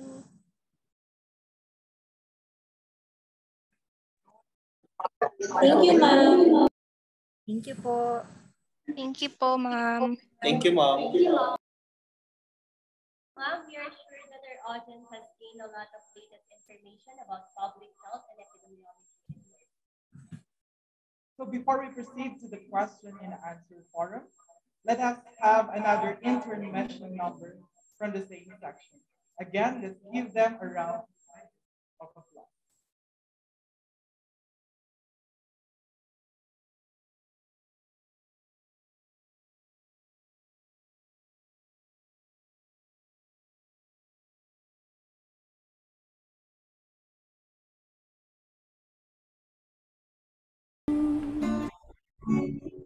You don't know, babe, when you hold me and kiss me slowly, it's the sweetest thing.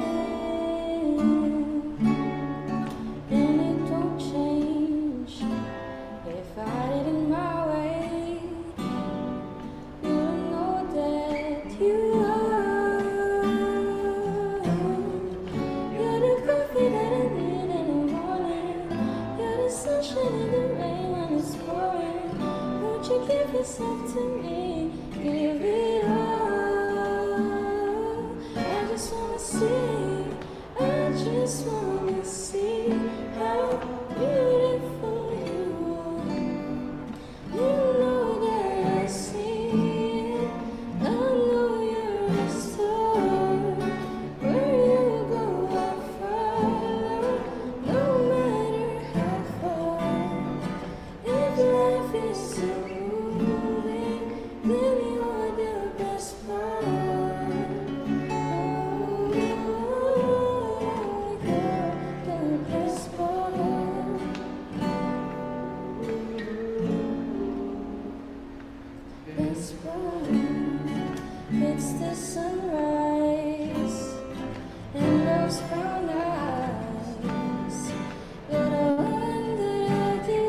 Thank you so much for such an amazing performance from our Bachelor of Science in Nursing Section 4 and Section 5.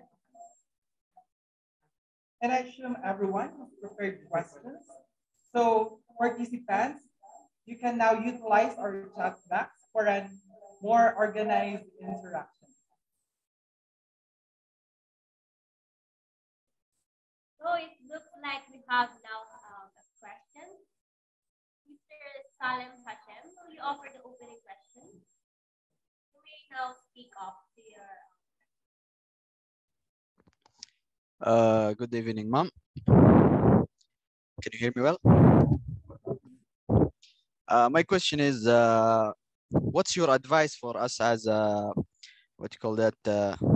We are the latest nursing in practicing due the COVID-19. So what's your advice for us to level up our skills in the hospital and our practices? My advice for you to really enhance your skills in the clinical area is number one, for you to listen carefully, no, to the to every discussion with your professor, with your clinical instructor in the classroom. Okay, number two is for you to enhance your communication skills. Okay, so in order for you to really exercise these nursing skills, you need to really enhance the communication skill as well. Okay, so in the delivery of the different nursing skills, like for example, you need to perform the insertion of an IFC, you need to perform, you need to do electrocardiogram, you need to do the EKG to your patient, okay, or you need to insert, for example, the intravenous intravenous fluid to your patient, then in doing that you need to really enhance your communication. Okay, and another one, no, if you are performing a certain skill, okay, do not memorize what is stated in the checklist. Okay, what you're going to do is to really remember. Okay, you need to remember the steps by heart, okay? And you should really exercise the critical thinking, okay? So as mentioned earlier, no, you cannot be an expert in just you cannot be an expert just in an overnight setup, okay? It's really a day by day a step-by-step process, or it is really your step-by-step journey. Okay, so always remember that as long as you have that attitude, as long as you have that determination to really enhance your skill or your competence in the clinical area, then you're good to go. Okay. Thank you, ma'am. You're welcome. Thank you, sir, for asking that question. And another question coming from Sir Rivera. Sir Rivera, you can now unmute and ask your question.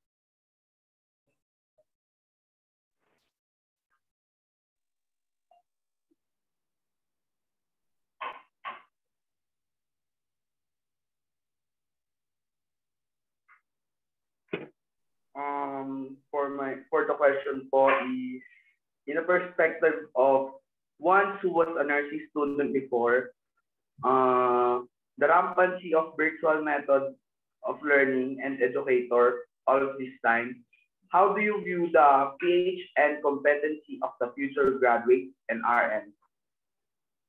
Okay, wow, that's really a nice question, no?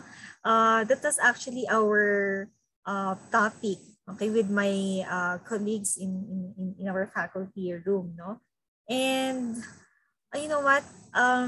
It's really hard to conclude at this time, considering that you had this very limited, or very very short ample of time, right, to deliver your nursing skills. But as mentioned earlier, as long as you have this determination, Okay? As long as you have this passion to really enhance your skills, you are good to go, no? With your question, no, what is my no, yeah, what is my idea? Yeah, or what can I say? Um, in your nursing or in your future nursing career, okay? Considering that you had this short face-to-face classes, okay? So, I think it depends on the individual, okay? Because as long as you are really determined to strengthen your skill, your facilitator, or I mean your teacher will be or will act as the facilitator for your learning. But at the end of the day, the person who can help you is yourself, right? So your friends, your family, your any other support system will just be there, but at the end of the day, it's really up to you. It's really up to you on how to develop that skill, okay? And in developing that skill, you need to be determined. You need to have and you need to really exercise that passion. You need to have that enthusiasm, okay? So if you're going to ask me what will be my stand, okay, in your in your case as future nurses, okay, I would say that I give my full trust on you guys. Okay? Because um nobody's perfect, as mentioned earlier. Once you get that RN license, no, there will be another room for you, okay, in order to really exercise your skills. Okay? As long as you have the right attitude, then you will really achieve something. Okay? So, yeah, I would like to reiterate again that I'm giving my full trust on you guys, no? All you have to do is to work hard. Okay? And of course, always believe in yourself. Okay? And don't, okay, I would like to mention this. Don't hesitate to ask questions. Okay? If you want to clarify a certain concept, if you want to clarify a certain skill, okay, you need to ask question. Because in this inquiry, no, that you have, okay, you will really develop your critical thinking. Okay? So don't hesitate to ask questions. Okay? Huwag niyo isipin na kapag nagtatanong ka ng mga question ay wala kang alam. Okay? Huwag mo isipin na kapag tanong ka ng tanong, hindi mo pinag-aralan yan. You are asking questions because you are curious or you want to enhance your knowledge. You want to enhance your skill. And since you are in your nursing journey, okay, this is now the best time for you to really enhance and for you to really answer those questions in your mind. Okay? So, yeah. So if you have questions, no? I think na-send naman I mean you can send me your questions directly in my number or in my messenger account. Okay? Yeah. I can guide you. Okay?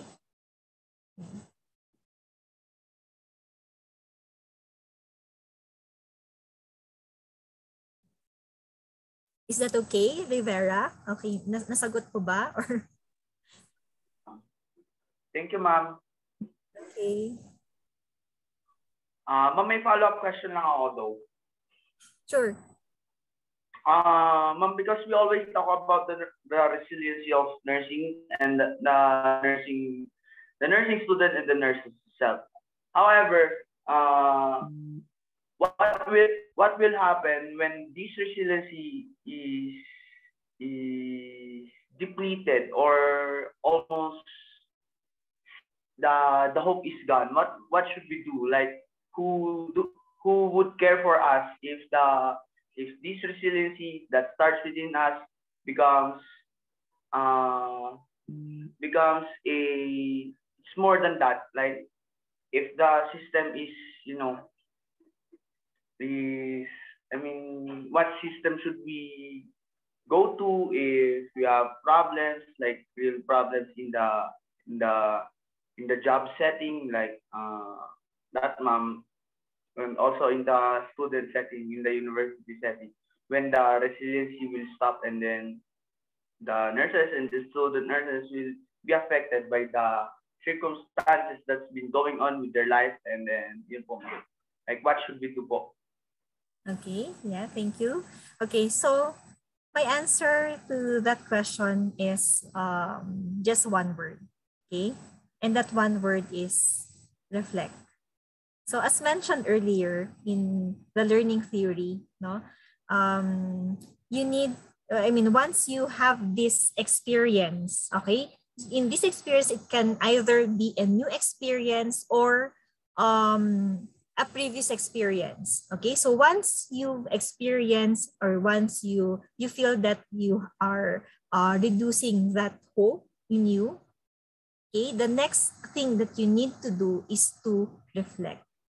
Okay, and yun nga, no, it's really important for you, especially at this time, no.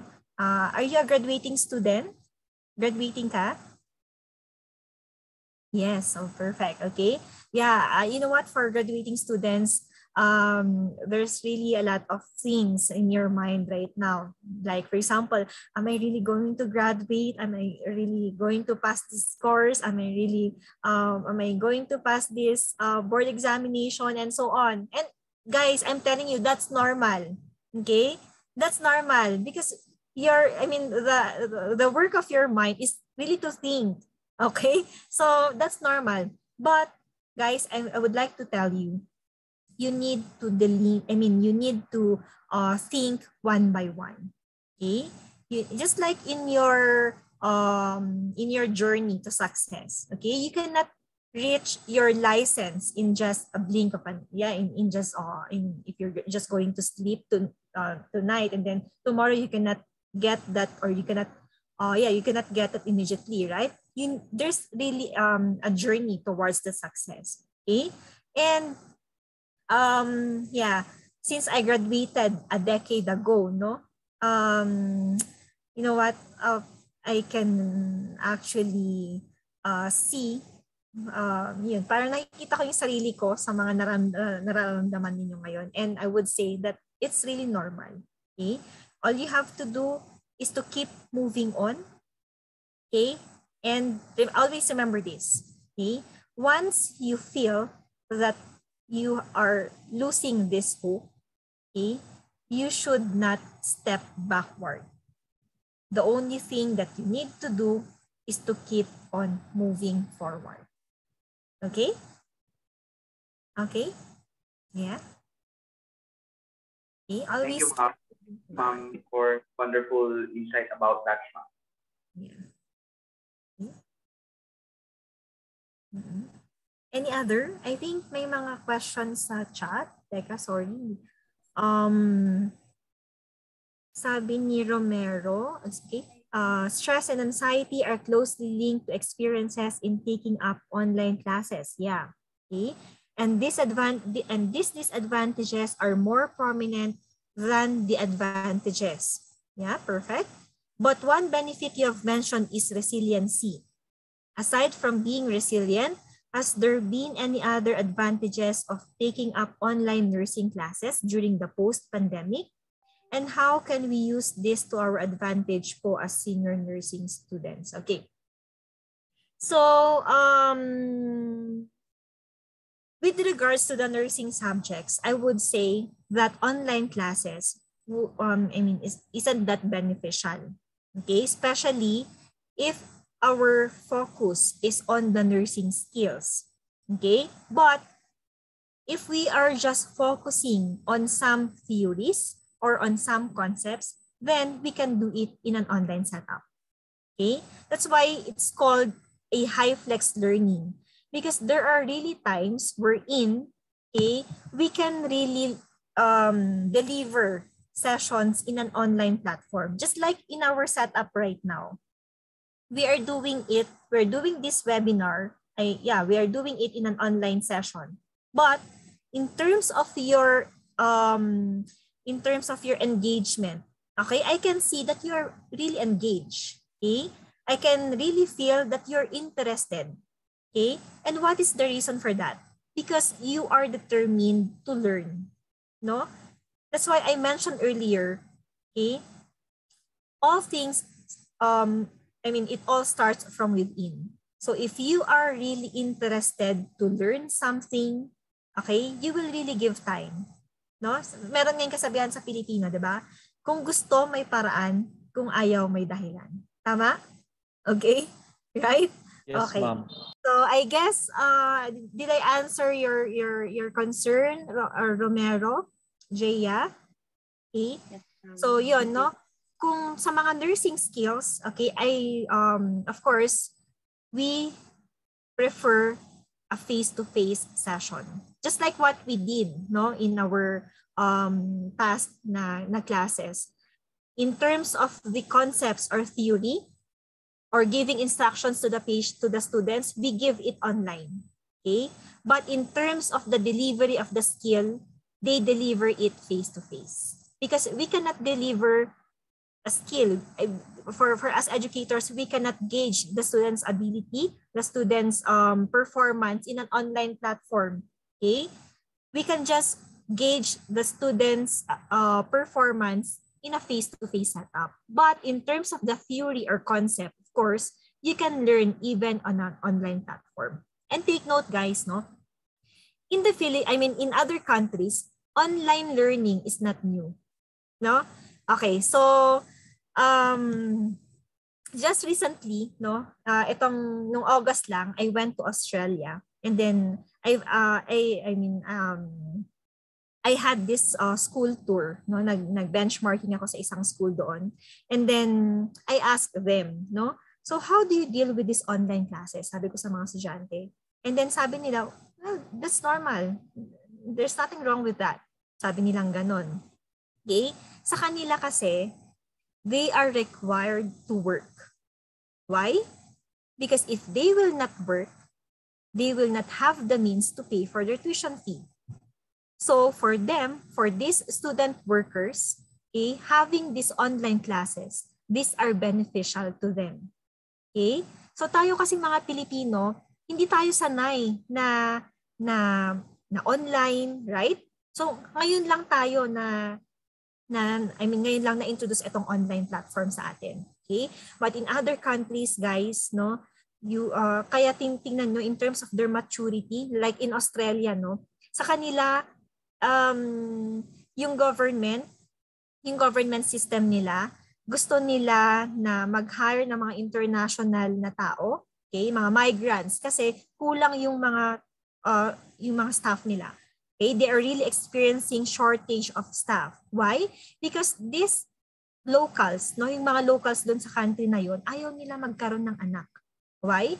Kasi nga another responsibility yon sa kanila, no? So sabi nila, hindi ko na nga ma-support yung sarili ko tapos magkakaroon pa ako ng anak. Kaya this time shortage talaga sila ng staff, no? Ayun. Okay, so may advantage din talaga ang online learning, no? Depende lang talaga yun sa tao. At depende sa need mo. Kung ikaw naman siguro, hindi mo kailangan mag-work for yourself, for your family, then hindi mo may isip yung advantage ng online learning. Okay? Even for us nurses, even for us clinical instructors, no? May advantage din yung online learning. Like for example, hindi kami magmamadali, or kaya in terms of yung mga ibang errands na pwede pa namin gawin, yung pag-support sa family, then we can, diba, pwede naming mabigay agad yung needs ng, makapagbigay ng care sa family namin agad-agad. Kasi nasa bahay lang kami, mga ganyan, right? Okay, parang kayo din, kapag kailangan kayo ng family, diba, nandyan na kayo sa bahay, okay? Hindi na kayo mag-travel pa from school to your home kapag kailangan nila yung help ninyo, mga ganyan. Okay? So, depende lang yun talaga sa perspective ng isang tao. Okay. Next, according to Miss Soriano, As a pandemic learner po, I've spent 2 years learning whatever is flashed on my screen. Just like mentioned po kanina, I've had my troubles for learning procedures online, especially this field is a skill-based profession.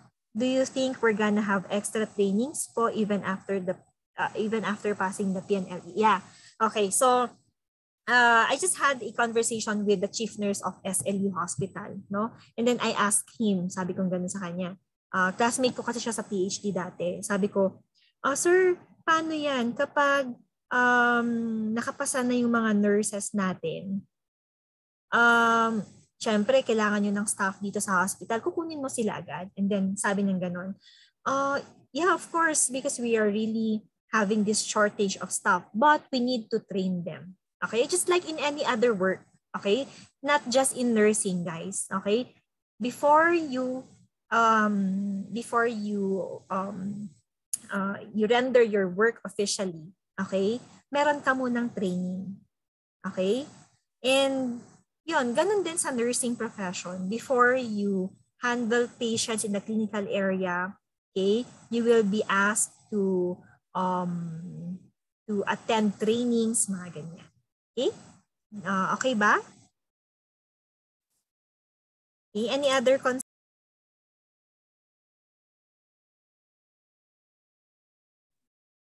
I think we have the last question from Mr.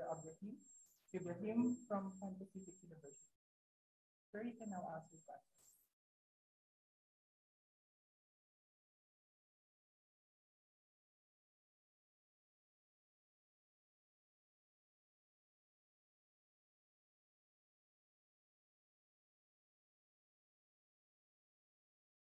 Okay, if there's no more questions, we can now proceed.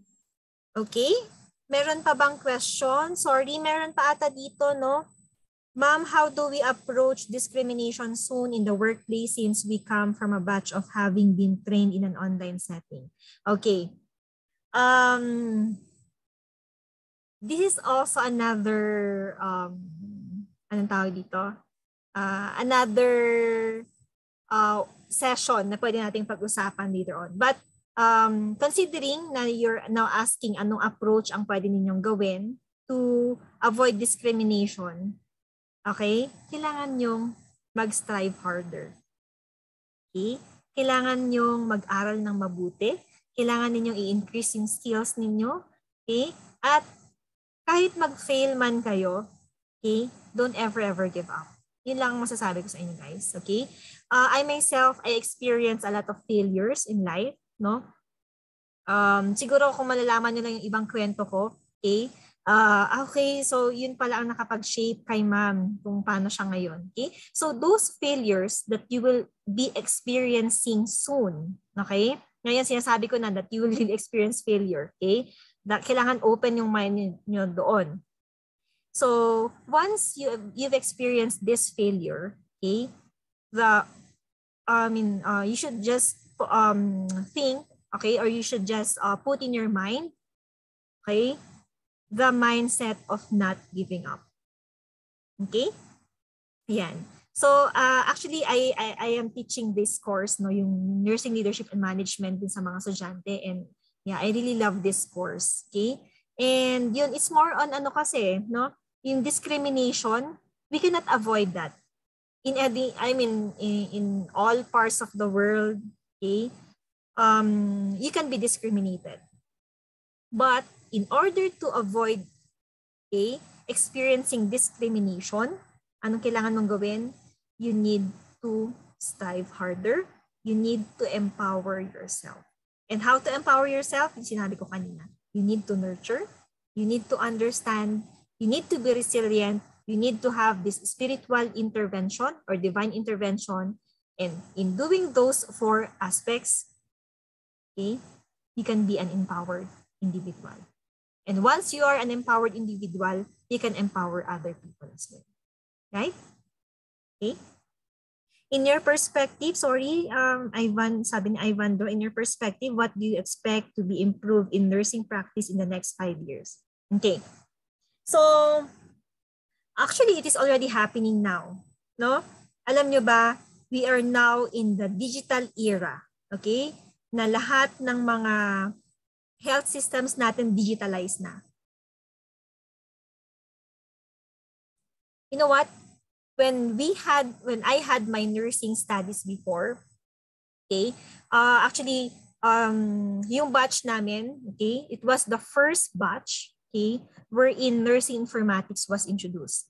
Pero yung time namin na yun, parang hindi namin na-feel na nursing informatics kasi parang, bakit ganito yung computer? Yung mga malalaki pa rin, naabutan nyo ba yun? Yung mga matatabang computer, di ba? Ngayon kasi mga, ano na siya mga slim na siya, di ba? Pero kami noon, yung ginagamit namin yung mga matataba pa, no? Okay na mga monitor. Okay? So dati hindi namin ma-realize or hindi namin talaga maisip, ano ba to? Bakit kailangan namin pag-aralin? Kasi we don't have resources. We don't have the tools. Okay? But because of the advancement in our technological system, no? Ayan, habang tumatagal, nag-improve na yung system natin, not only in our skills, okay, but also in our health system, lalo na in terms of yung mga information. So before, ang nurses notes, sulat-sulat lang yan. Okay? Dati nga ang charting namin SOAP. Okay? And then, bago kami mag-graduate, we utilize, okay, or that's the first time that we've experienced on how to do the FDAR charting. Mas madali ang FDAR charting, di ba? So before, sulat kamay lang yan, no? Okay, pahabaan pa kami ng charting noon. But right now, okay, di ba marami ng mga online na mga system. Like, you're going to chart in the computer na mismo, di ba? You're going to encode your charting. You're going to update the laboratories of your patient. Or if you want to check the results of your patient right away, you can just check the labs online. Mga ganyan, di ba? Or even, for example, even though you are at home, this is for physicians, no? Even though physicians are in their homes, they can actually access yung mga record ng pasyente nila as long as they have the username and the password. Okay? But take note, the downside of technology is yung mga hacking system. Okay? Kaya as nurses, we should really exercise the value of confidentiality. Okay? So that is also very essential, no? Kasi ang mga tao ngayon, napaka-conscious na nila in terms of legal matters. Okay? For example, in your patients later on, they will ask you, okay, what is the relevance? Why do you need to do that? What is the relevance? Why do you need to give me medicine? What is the reason why do you need to change the IV? Mga ganyan. So, lahat may question sila. So, you should be prepared. Okay? Ayan. Sabi ko nga, you are on the right profession. All you have to do is to enhance it. Okay? Your clinical instructors are always there to facilitate your learning, but okay, at the end of the day, it's really up to you to accept. Okay? Yan. Parang binibigay na lahat sa'yo ng pagkain. Depende na lang sa'yo kung isusubo mo yung food. Right? Okay? Sabi ni Virgo, okay, independent study through purposive learning is the key to be able to make sense of online or hybrid learning and other modalities. On the other hand, well-developed learning modules and materials should be developed collaboratively by faculty members. Yeah, that's correct, Sir Virgo. Okay, ayan. I guess wala na, no? Any other questions?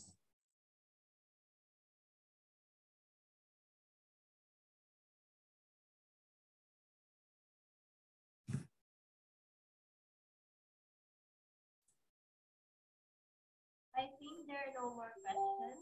As what was mentioned earlier, during pandemic, we need to learn and practice empathy with our classmates since not everyone is in the same. And the maximum tolerance is stress is stretched, and by that, we became. Okay, so now let us proceed with awarding certificates. So may I call on Mr. Renzo Caja to present the certificate to our guest speakers. Mr. Caja, the virtual floor is yours. Thank you, Mr. Tisu and Miss. Good evening, ladies and gentlemen. It's my honor as the Assistant Chairperson of this event, to present this certificate of appreciation to our esteemed resource speaker for her insightful and educating presentation about public health and epidemiology throughout the pandemic. Signed by our Dean, Dr. Judith Magvila, and our advisor, Dr. Virgo Clemente Lopez.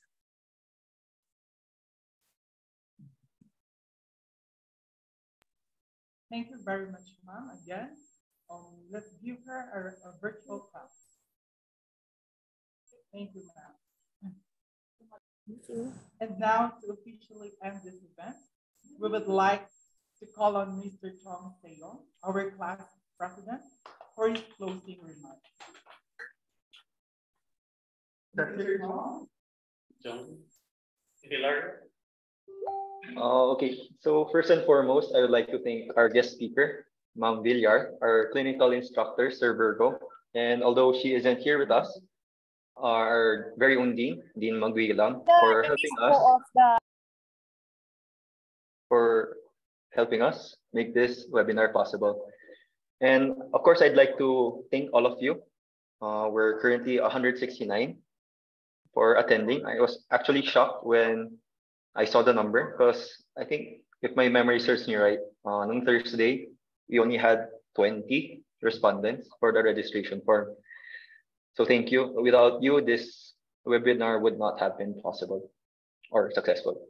And as Sir Virgo mentioned earlier, we were tasked to facilitate a webinar where students can have an insight regarding the changes in nursing education from the pre-pandemic, during the pandemic, and into the post-pandemic period. And knowing Ma'am Villar has her masterals in public health, we opted to include that as well. And from hearing from her and hearing from the different questions from the audience, it helped me learn a lot. And hopefully you learned something too.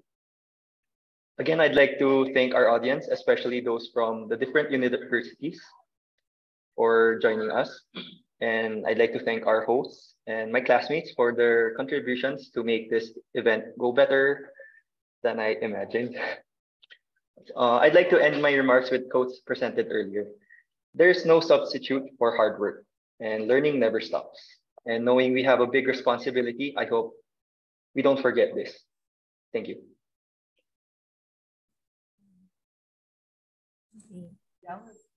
Congratulations to all of you. Thank you, sir. And again, we hope that everyone learned a lot from this webinar. So may we ask all of our participants to kindly open your cameras for a quick documentation. And later on, you can scan this QR code for evaluation form as a requirement of your certificate. Okay. 1, 2, 1, 2, 3, smile. Another one. 1, 2, 3, smile.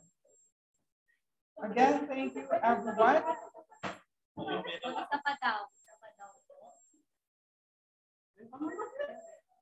1, 2, 3, and okay.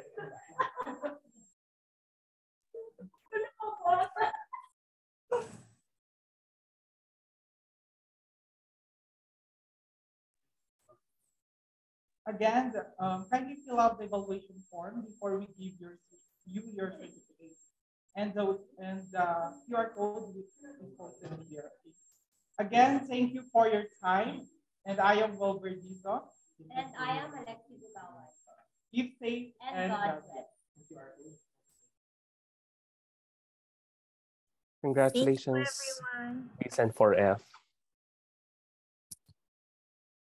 Thank you po, Sir Virgo. Thank you, Ma'am Catherine. I hope to meet you in Baguio soon. Yes po.